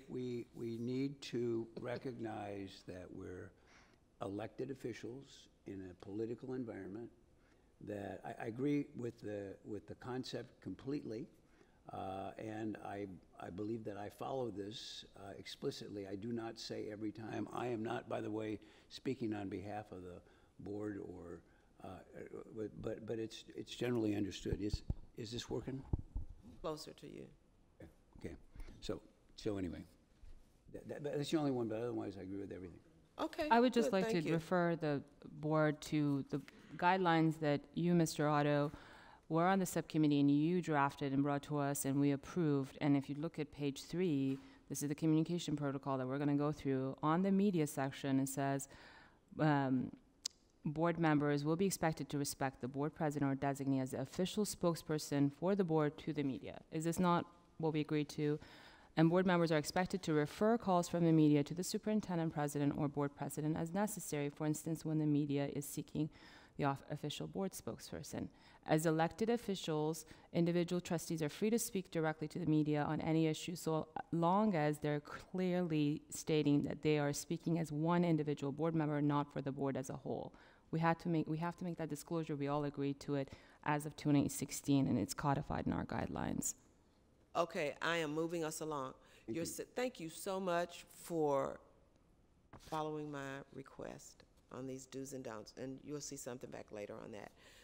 Your second assignment was to look over the board goals that had been drafted for you for this year. I am assuming that you have done that, and we can go through your feedback quickly. And I will just take them one at a time. What I tried to do was just list a board, well, these goals are written in the context of your strategic plan, the district goals. And so you see the strategic goals, and then we just tried to fit under there your goals. And so the first one has to do with innovate to achieve equitable student success. And so the goal is listed, the actions the board will take, and then the outcomes with the timeline. Does that format work for you? Does that format make sense? It does. When I looked at the actions, though, it didn't seem like very much action. It was like review, receive, review. That's right, because you don't want to micromanage. Mm-hmm. Those are the words you use when the board is not micromanaging, and I know that's tough. Well, the only thing I thought of like report back on. Give us some new words when we get to each one. If you got a word, we'll see if it works. Okay, all right, so the format's okay. Format, though. All right, because the outcome is what you want in the end. So the first one, continue supporting and monitoring the implementation of the 2016 to 22 strategic plan. Does that make sense for you as board members, for that to be one of your goals? And the action there is to review reports on progress, et cetera. And the outcome, hopefully, is that goals are being met and are modified to reflect current situation. And I hope you understand that your goals become the goals of your superintendent president, because you're actually not going to do all the work to get this outcome. It goes in her hands to implement through the staff and her own work. Okay.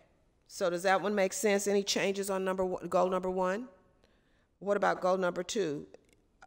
Monitor the implementation. You've started that. You've got a good enrollment management plan. I think I was at the meeting. I feel as though I was at the meeting. I watched the presentation on one of the meetings. It was very well done, I thought. So you want to continue that monitoring, is that correct? Yes. What about those actions there, Uduak? Receive the reports, that meaning, I didn't put how many, or that would be left up to the superintendent as to when she wants to, when those would be given to you. So the reports on enrollment patterns and all those things Doug was talking about earlier, and then on student progress on obtaining certificates, degrees, and the outcome, hopefully, is progress. And that's ongoing, because the enrollment management plan is over a period of time. And that's one that continues from the year before. Does that make sense to you? Yes. Any changes on that? On number 2? I would reword the success rates are increasing only slightly.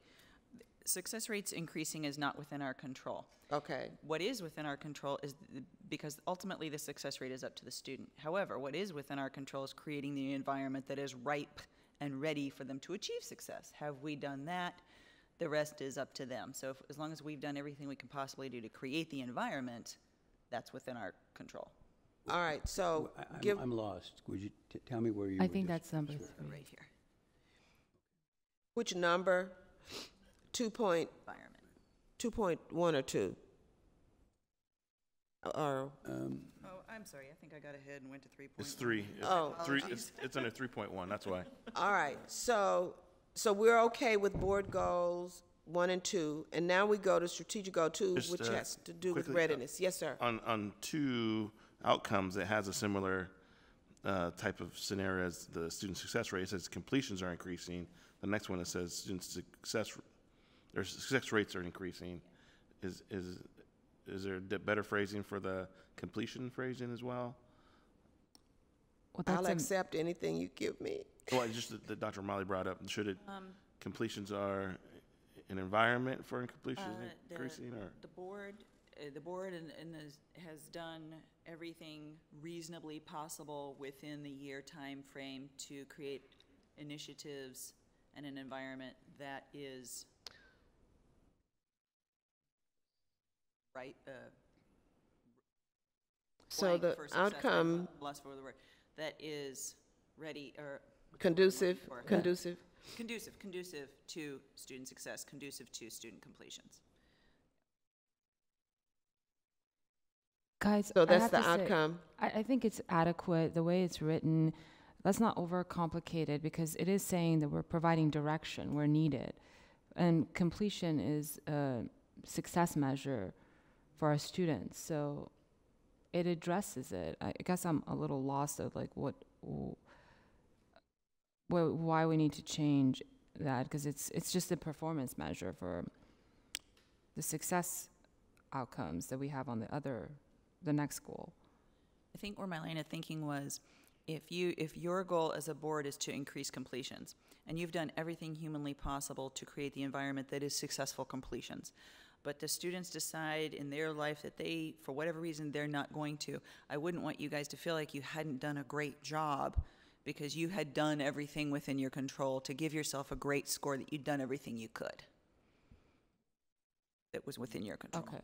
So we're creating the environment that would be conducive for completions to be increasing. That's okay. Okay, I have it. And then the next one has to do with readiness. And number 3, monitor college strategies. As I've heard you before on this, you want to know what's happening, what kinds of things are being done for improving success of students for people of color, women, LGBT, veterans, disabled, and other historically disadvantaged communities or underrepresented communities. I'm not sure which word there. Dr. Benjamin, Can you speak to the microphone, please? Thank you. Dr. Benjamin, I would just like to speak on this. A couple of years ago, I had requested of the board, this is prior to Dr. O'Malley joining us, I'd requested some information specifically to the zip codes in my district. And I was kind of given the runaround because I wanted to see which students in my district, age level, different demographics. and I was given the runaround. And then basically I never got anything. When Dr. O'Malley joined us, one of the initial meetings I had with her is I brought up to her that I wanted that data so that I could prepare, you know, to better serve my constituents on the west side. And she did connect me to different people on campus. I never actually got anything printed. I never got demographics about students who were enrolled on campus from my district. But what I would like to know as far as board goals, I'd like to use that experience as an example of how a board member, how involved can a board member be in that type of student success management. Is that allowable? Is that permissible? I had some lay meetings with staff just walking around campus at student events where I said, hey, you know, did you ever, you know, get that information? But I kind of backed off from it because I felt like I was too involved, too in the trenches. So as a board member, I'd like some clarity, especially receive reports on student progress. That was something I specifically requested, but I never actually got. So is that? Yeah, Andrew Mayor, I always mispronounce his name, my apologies to Drew. Noel. Sent that information to you, and I think you couldn't read it with the Tableau reader, and he told me he was going to get back to you to help you with that Tableau reader. Did he not get back to you? No, and it was so long ago that, I mean, the data has changed because you know, it had to have been spring of 2017. So I think by the time we got to troubleshooting, but that's not really the issue. I'm just using that as an example. I just want to use that experience as an example of how involved as a board member am I allowed to be in situations like that? Because, you know, receive reports on student progress, great. Let's just say I do receive it. You know, at that point.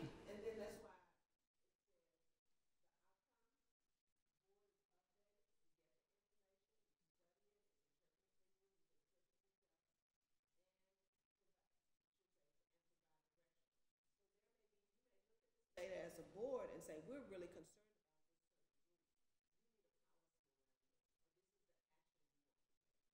this. It doesn't mean you can't say anything about it. Get it, you're reacting because you're the policy.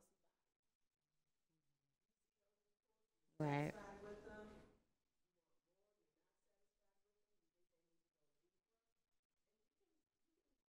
All of you together in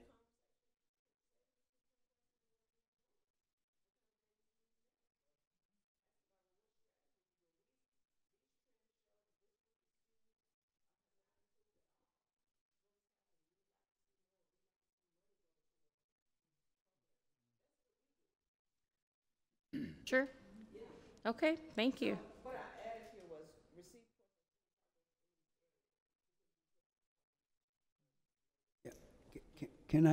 Can I kind of got lost in these different columns and whatnot, and when I first read them, I had a different sense of them.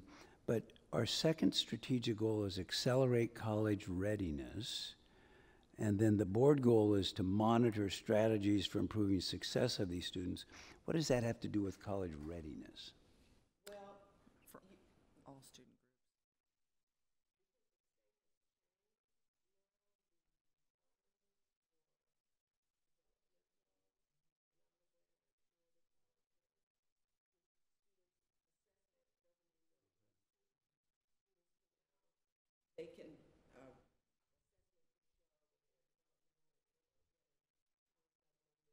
they can do that, whether they're ready or not.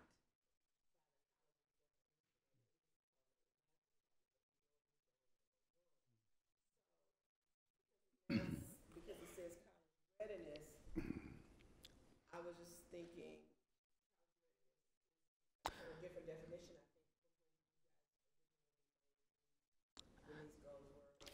May I just interject just real quick? I mean, can we focus on the goals? Because the strategic goals were something we adopted. I think that's what Trustee Otto is alluding to. We've already established those, so we can't really go back and change those strategic goals back in 2016 and it goes till 2020 too. That's what it's intended to be consistent with. And I just want to a time check. We have some members that have a hard stop at noon. I know. So let's. I'm trying to understand this. Yeah, and I know, and I was desperate for where to put this one, to tell you the truth, and that's where I put it, because I could change it to monitor college strategies for improving readiness and success or something, to make it closer.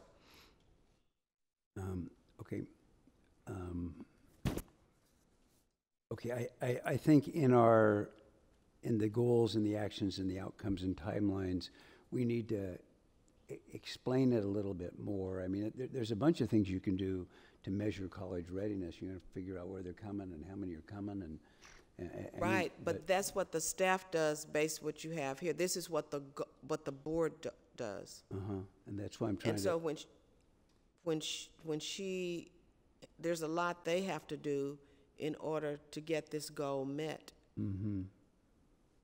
But what the board is going to do, monitor that.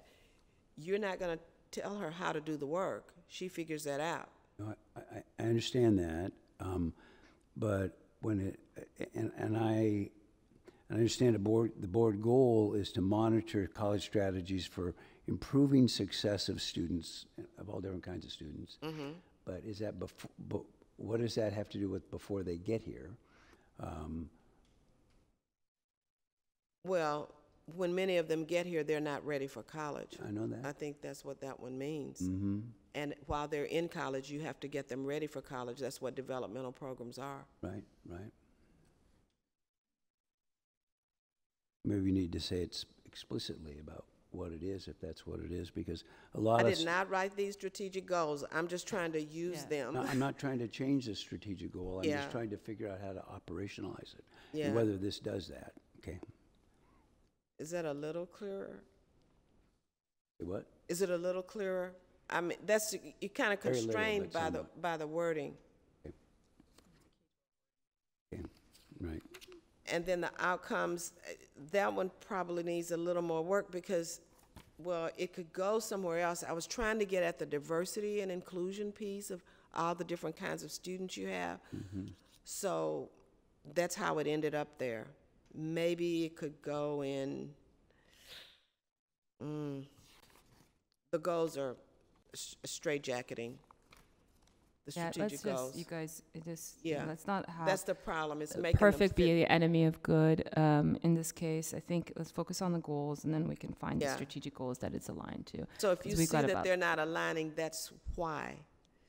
Yeah, no, I talked about some of these in the other meeting, and so I was just trying to make them fit. It's fine. I mean, let's just focus on the board goals. We don't necessarily have to tie it to the strategic goals. So any other comments on that one, on the outcomes? They don't exactly match up, but they're outcomes that I think you want. I was just trying to make them fit.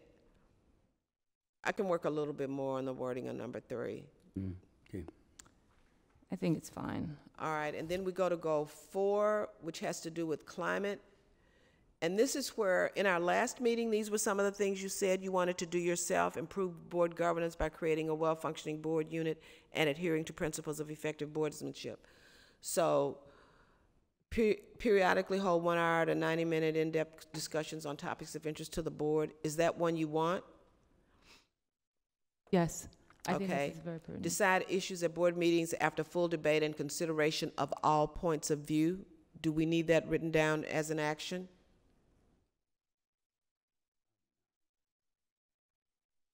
I hope not. We came up with that in the other meeting.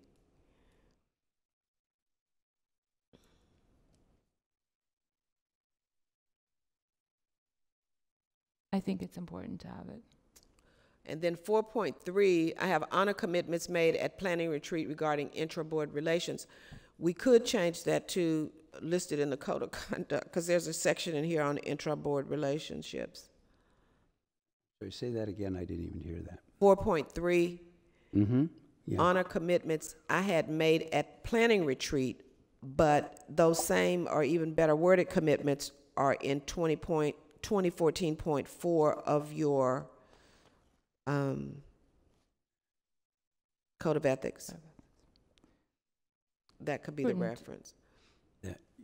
That might be better clarified if that was included. So I'll change that one to reference the Code of Ethics.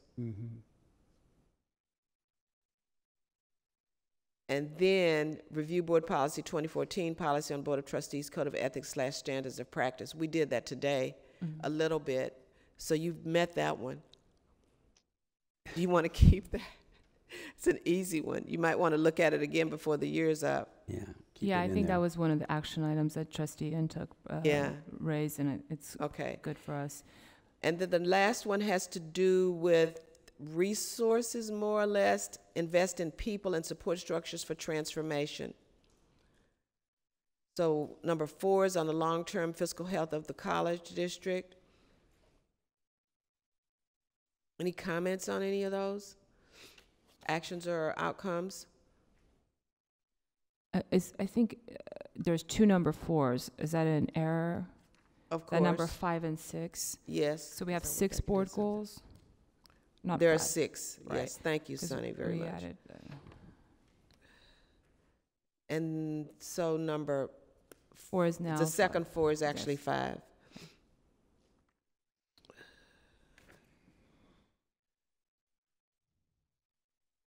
And number 6, develop a strong relationship that ensures the success of the superintendent president and the board and the college. Work effectively. We talked about this today with the superintendent president to ensure her role as CEO is honored by the board members and that the board is adhering to the delegation of authority stated in board policy. And we talked about that today. And the outcome would be that your self-evaluation and CEO evaluation will indicate that this action has been taken. And the second, develop achievable and measurable goals for the superintendent president, which we will segue into right now unless you have further comments on the board goals. Oh, let's move on. All righty. Yeah, Madam President? Madam I- Superintendent President, can- goals. Can I make I mean, I'm looking at the funding, the performance funding formula that the state's now passed. Yes. And I see coming up is we're going to get rewarded financially based on our completions and our retentions and all that. And I'm just hypersensitive about that. And I feel as a board member that I'd like our goals to reflect that we're, and I know you can find it in here if you go to places, but I've been thinking ever since the formula was approved and I learned that we were pretty low statewide, not pretty low, near the bottom statewide on completions, that I as a board member, maybe even as an elected board member, would like to say, hey, we need to increase our completions if possible, or it's something that's not easily done. I'm not saying that we're going to hold you to big completion numbers overnight or anything like that, but that we need to acknowledge that and that. Point 2. And then look at the outcome. Completions are increasing. Because you're going to be monitoring reports on student progress in obtaining certificates, degrees, and transfer. Yeah, but that's the enrollment, that comes off the board goal of monitoring the enrollment management plan. Enrollment is money. No, I understand that, but You want it on the fiscal, on the investment part? yeah, I understand what we're doing here. What I'm worried is that it's not clearly communicatable because there's layers in it. I understand the logic of it, but what are we facing? What we're facing is a new way of giving us the money that we need to make sure our students are successful.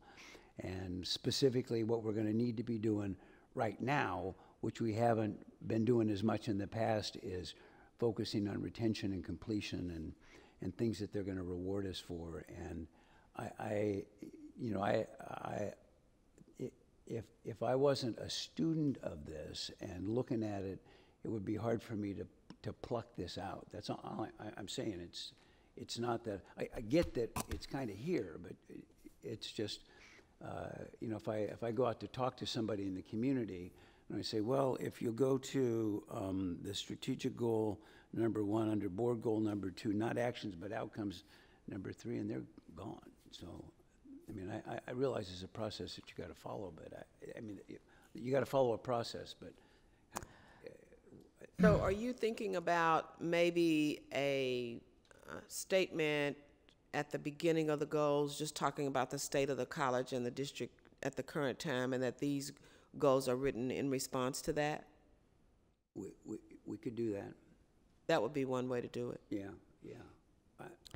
I just think we need to simplify. You know, the more verbiage and the more complicated we make these, it's harder to obtain. I'm looking at our 2017, 2018 goals and the action items. It was very simple. Let's not have perfect be the enemy of good.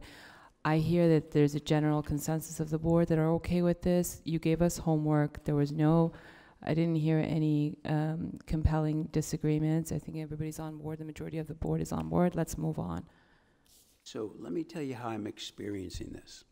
The way I'm experiencing this is I'm trying to ask a question, and Sonny, you're saying, let's just move on. It's simple enough, and it feels like I'm not being taken seriously, or you've dealt with all this. And when I talked at the very beginning about my concerns about this board working together, that's it. And I think the things that we're adopting about what we're not going to do with this is a potential violation of that. So this is labeled a working draft, Yeah? and I would like to finalize it based on our discussion today and what you just said. And I can write a context statement, like a state of affairs, which would get at that. I don't think it's a bad idea. Mm-hmm. I'm not saying it is a bad idea. I think I feel that we just can't solve it here. And I just wanted to put a precautionary word. I honor what you're saying, Trustee Otto. I think you have a lot to add.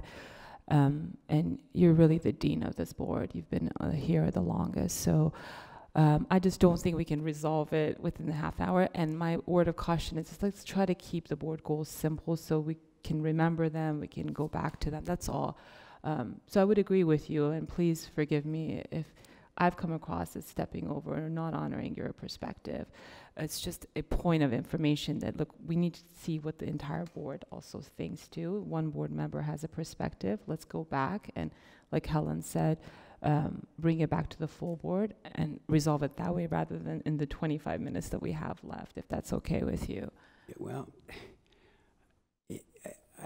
like I said, I'm trying to deal with how the board's functioning. I think it's a teachable moment, and I'm hoping that what we can do is find better ways to deal with each other. That's all. Sure, that's a very valid perspective, and my intent is to have more of these throughout the year, so we can better work together and refine those kinks where they are. I'll work with Ms. Benjamin, Dr. Benjamin, to come up with stuff that works. Yeah, thanks. Okay, we're ready now to hear from the, yes, ma'am.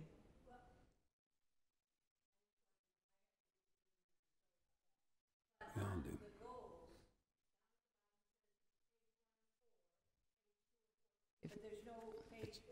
The 4 was a printout of a blank sheet that I couldn't, for some reason, get the page and pagination. It's a blank. There's no page 4 because it's a blank page 4, and for some reason the page numbers wouldn't change. That's what happens when we work by ourselves. No. Okay. We're now.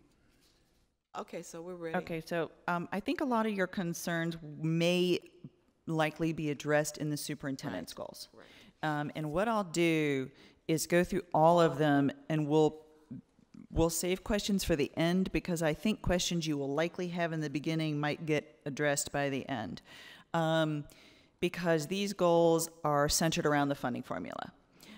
So the first goal is to prepare and present a plan to the board outlining possible measures the district can take to resolve additional budget deficit spending to ensure long-term fiscal health. With the action was that we prepared a plan that was presented to you in August outlining phase 1 and 2 and 3. And then I think this addresses the concern that Trustee Otto had earlier. I will prepare an update to the board showing you the financial position after the implementation of phase 1. I'll also prepare a report updating any changes to phase 2 and 3 as appropriate as we go along, and present that to the board of how are we doing on each phase. And then I will ensure that when we adopt the tentative budget for 1920, we make notes that indicate the success of phase 1 and 2 and 3, what worked, what didn't, any lessons we learned from it that we're going to take into the new year.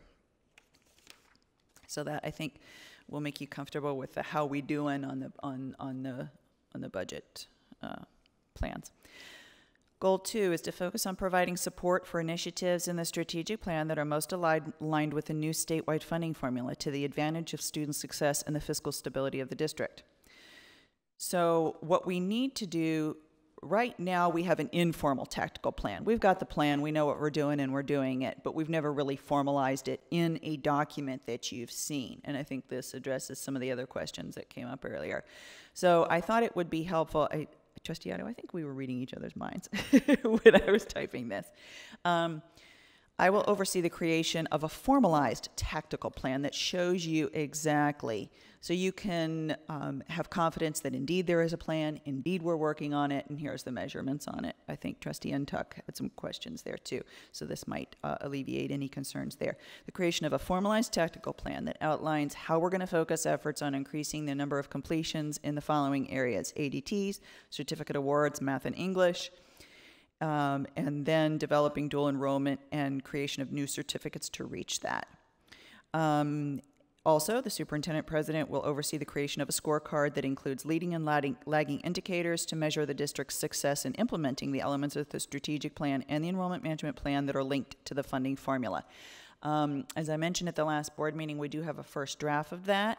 I worked with Dean Van Valkenburg and IE. We have a first draft. I've added some elements to that based on factors in the state funding formula so that it will be extremely clear on that little report card that Trustee Ntuk was talking about earlier. So you can see specifically where we are in those measures. We're going to try and do a 3-year look back. But given the fact that the measurements are a little bit different, we're not sure how far back we're going to look, but at the very least, we're going to create a baseline for a go-forward look. Goal 3, ensure that the district has a detailed plan for... A quick question about, I mean, my only concern about, I think this is great, and I understand it, but when I see that the first one doesn't say when this is going to be done, but I know there's a draft of it, I'd love to see that before the end of the year, so that we kind of are being brought along on this. And then the second one, the scorecard, doesn't seem all that complicated, but we're not going to get it till the spring. It's actually, unfortunately, extremely complicated because it's never been done before. Okay, I take your word on it, but as for providing you with policy perspective on what it is that we're doing, I got to know what the information is so that we can parry and thrust and... I totally agree with you. It's a very, very heavy lift because a lot of the information doesn't exist, or it exists in a new, different format. How we measured everything in the past is different than how we're measuring a lot of things going forward because of the funding formula. So it is taking a lot longer than I think any of us would have liked, including most definitely IE. But I promise you that we will get it to you as soon as it's ready. We've put the final tweaks on it. Now they're just pulling the information. As soon as we have it, though, we'll get it to you. And hopefully the way that it... Oh, can you guys hear Trustee Otto? Myra? Trying to work with you and be supportive and do whatever we can to make it happen, but we need to know what's going on. I read that and I thought, I have to, you know, if we have to wait to give you the direction, policy perspective, and the important. I totally understand your frustration, and you're not wrong. So you can imagine mine as to why these things take so long. And this goes back to everything we touch. Systems do not work, processes do not work, data does not match. And so what looks like something simple to create as a report card, which is typically simple, In my previous district, it was simple. It is unfortunately not simple here, so I definitely share your frustration. It is 100% valid. I can just assure you we're working as hard as we can to get it done as quickly as possible because I need those numbers to help determine strategy. So you're right. Ensure the district has a detailed plan addressing findings identified by ACCJC and that the appropriate staff are working on the findings identified in expectation of the ACCJC visit in 2022. The superintendent president is going to oversee the preparation of a plan that indicates the findings and ensure all appropriate personnel are deployed to address the findings. We started to do this and we contacted ACCJC and talked with our liaison who says we're being overzealous and too early. So that was nice to hear. However, I believe I was raised a Girl Scout, and planning and being prepared were my badges, and so we're going to keep going. So this is going to stay my goal. A report will be prepared and presented to you guys outlining what the findings were, who's going to be responsible, and then what that plan for rectification is going to be, so that you know what we're doing. When I read this, what I saw was, it says the goal is ensure that the district gets a detailed plan for addressing findings identified by ACCJC. Mm-hmm. And we don't even do that for how many years? 4. 4 years. So with all this stuff we got going on now, I want to make sure we're spending our time on the things we got to get done. And the ACCJ findings accreditation never stops. That's the problem. That I understand people that. Wait until it's time to write the report. And you need to be doing something around accreditation every single year. It should never be off people's minds. It needs to, something on it needs to happen every single year. Those findings include improvement of boardsmanship. Those findings include updating our policies. Mm-hmm. So all the things we talked about today, you're going to find right in there. So I think you're going to find very nice alignment. It's really duplicative of what we're already doing. It's really not a lot of new things. And the board needs to do something every year on accreditation. You need to, it's not just when it's time to write the report. No, that's how districts get in trouble. We're going to get dinged if we wait for 2 years. I understand it completely, but when I read it, it sounds like it's findings that they're going to make, and I don't know what findings they're going to make. The findings that exist already. We had a finding, I think, on boardsmanship that we are now addressing. We had a finding, I think, on policies. We had a finding on student learning outcomes. Student learning outcomes, yeah. I mean, so I just, well, okay, I get that it's important to work on accreditation every year, and all right, maybe that's enough said about that. I just, we don't have anything else that's mapped out in there. Yeah, the findings, for example, student learning outcomes is not something we can get done in the final 2 years. It has to be, unfortunately, continually done now. Sure. Yeah. All right. It was, I think, asked of us 20 years ago. Number 4, support implementation of the elements of the enrollment management plan that will help drive enrollment, retention, and completion for student success at LBCC in alignment with the new state community college funding formula. I will ensure that the Student Services Department is seeking to increase the number of Pell Grant students, utilizing Campus Logic and targeted FAFSA application supports. The SP will ensure that the Student Services and Communications Marketing Department are seeking to increase enrollment with non-credit. Ensure that Student Services is seeking to identify better systems of support, including improvements to the registration and matriculation process. And I will advise the VP to work with her team to seek updated and relevant certificates in the CTE programs that are valuable to the workforce. And that's it. Comments or questions? And then you're going to go back and connect these to the board goals, right, in that column, and it show where they match up. Because they do. I think it answers, as you said, some of Mr. Otto's questions. That answers Trustee Otto's questions and Trustee Ntuk's. Can you put in like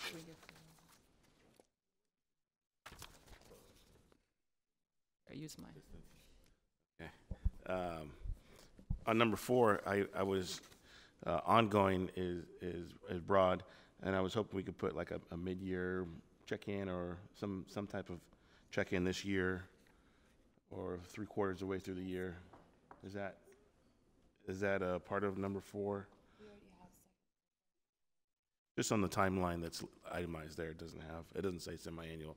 So if we're gonna add It's part of her contract that semi-annually we check in On the goals? on just how, yeah, the performance and the goals. Add that?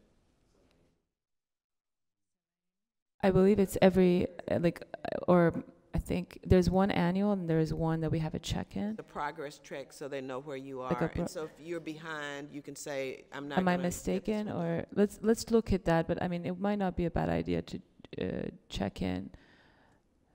Are you, Time to do the work. okay, that's a valid point. The work before I sit and take a month to prepare a report for my evaluation. This is a phenomenal, I cannot stress to you the phenomenal amount of work that we have ahead of us. If I stop to prepare, I need time to actually do the work that I'm then going to report on to you, whether it worked or not. Please allow me the chance to do the work. We are going to do some things well. We're not going to do other things well. Give us a chance to do the work, then measure it, then we'll tell you how did we do, where did it not work, where did it work. Yeah, that's a very valid point and legitimate. Do you think? We need time to do the work. We've been distracted by unfortunate problems that we've inherited.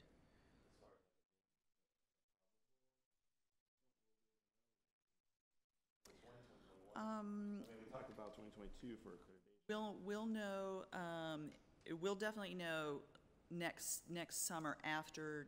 I'm thinking out loud. Forgive me for. We'll definitely know what the numbers are after next June. But let me talk with IE as to, is there anything that they have mid-year that could at least give you a teaser? Let me check with them and see. What teaser information do we have that might be available? I think it's a prudent point that we shouldn't have it necessarily be that prescriptive of the exact timeline because it's ready when it's ready. But we trust that you will report it back to us as soon as you know. So, because it's going to take time to mature. What do you, are you in agreement with that?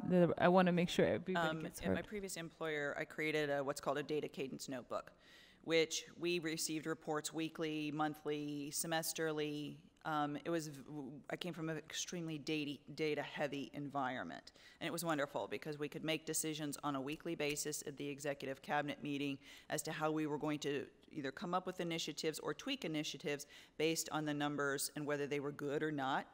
And we were able to do that. I attempted to do the same thing when I got here and was unsuccessful. We do not have any of the systems set up to do something that extensive.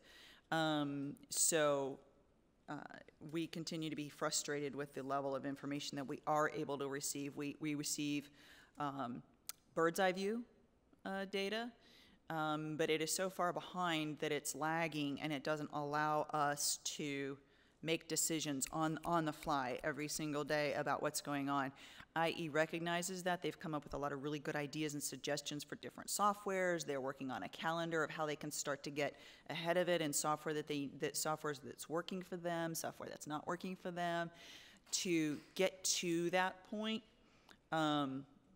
So I share your frustration, as does IE, that that's not the environment that, and I was very surprised that we're not living in that environment. But we're trying to get to that environment because when you live in that environment, it is an extremely much easier way to manage the institution when you know what's going on weekly in terms of the data, and you can literally turn on a dime your initiatives. That is when I think we will become a much more effectively run organization. Do you have Illinois that can be? Mm-hmm. Yeah, the software we were using is not providing any of the data. I literally gave them my data cadence notebook that I'd created over 6 years, and I said, just try and copy some of it. And the software that they're using doesn't pull it. So they came up with some really good ideas as to what softwares do, and could we use the same one I'd used in the past, or is there something better? And they've been working really hard on that, and I've been kind of excited by their great ideas and what they're coming up with. Folks, we've got less than 7 minutes left. We got a communication protocol to also address. So if nobody has any objections to the goals that the superintendent and president has drafted, can we move on from that? I wasn't finished, Trustee Ntuk. Let me just finish my thought if that's okay with you. Because, she's going to come back and take all of our input and give us the final version. If you don't have any objections, let's go ahead and move on to the communications plan.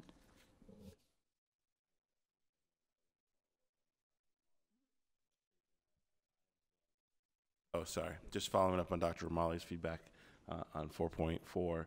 I understand, and I just from what I heard, I think a reasonable expectation in the future is probably spring of 2020. We'd probably have a better idea where we're at with some of the larger challenges. Is that, did I hear you right? Even though we're not going to write it down in the document. It's a maybe until I check with IE. I think it's an absolutely reasonable request. Okay. Just as far as from what I heard, I heard fall of 19 potentially, but thinking in probably It sometime in definitely spring. will not be fall of 19. No, we would have more information by fall of 19. Down the road. Okay. I got 9 pages of to-dos. I gotta get the stuff. I got 9 pages of to-dos from you guys. At some point, I gotta get this work done so that I can then report back to you how we did on that. And you're not obligated to do all the 9 pages without the entire board's consent, just for information of the collective board. It's unacceptable for us to expect you to perform on all of those. So it's going to come back to the entire board, and we're going to have to decide what, as a collective body, we're going to have you do and not do. I need to convey there's 9 pages of to-dos in 2 months. I then have to do all the other work here and then create a report back to you. I cannot stress how heavy a lift this is. I need your support.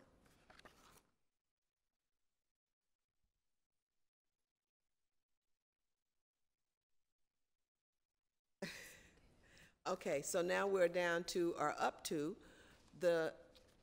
your communication. This was developed in January 19th, 2016, and we talked in our last meeting about having a communication protocol. So you're getting this today. Trustee communications, these are the parts of it. Trustee communications with the community. That's part 1. And then 2, trustee protocols for training meetings and communication with college constituency groups. So those are the 2 parts of this. And you agree that you wanted a communication protocol. We have 5 minutes, and we will not be able to finish it up today. So I would be willing, if it's the desire of the board president, to work with maybe 2 people to come up with the revision of this, because we've talked about a lot of this today, and then maybe bring it back to the board. Well, first of all, has everybody familiarized with themselves with this 2016 or refamiliarized with them? Trustee Otto and Archuleta at the time brought this forward. We went through, to the entire board, we went through iterations. Oh, they got it in advance. They got it before today? Yeah, I had sent Okay. this in advance, and I think did we resend it to the board before this meeting? Yeah, Jackie, excuse me, I'm not finished, Trustee Otto. If everybody is in agreement with this communication protocol, we're just going to make enhancements to it. I've asked Superintendent President to update it where need be, and then bring it back to the entire board. And collectively, we'll decide on whether or not it's prudent to make those tweaks. So that's what I just want to put out there. And if everybody's in agreement with that, we can go based on that. Yeah, and what agenda item is this? 2.9. Did we talk about established measures for success against goals? Say again. Did we talk about 2.8? Establish measures for success against goals. These were board goals, right? I think Look, when we do the outcomes. I'm somewhat frustrated because what I got was an agenda yesterday without a single piece of paper attached as to what was going to be discussed on this agenda. I got handed all this stuff this morning, including the 2016 report, which obviously I know something about, and it's a 3-minute retreat, 3-hour retreat, where there's an incredible amount of stuff to absorb and do, and I'm just a little bit on overload right now with, now we're gonna, and let's rush this stuff off and we can't talk about these things. We may need to schedule another meeting to do that if that's what's necessary, or if you want to do some things ahead of time, or if you want to give me the documents to look at so that I'm not learning as I go around. I didn't see the president's goals. I didn't see any of this other stuff until 9 o'clock this morning.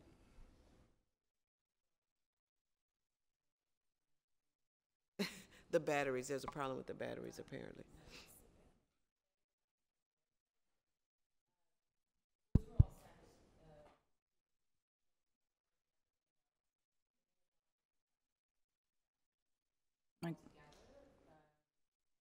The goals were in my evaluation report. The goals were in my evaluation report.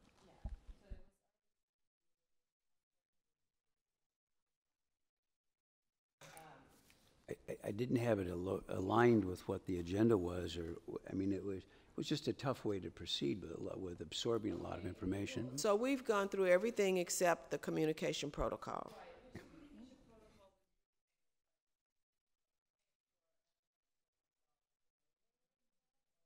Something that we've already approved. Thank you. Hopefully next time we'll have batteries that work all day.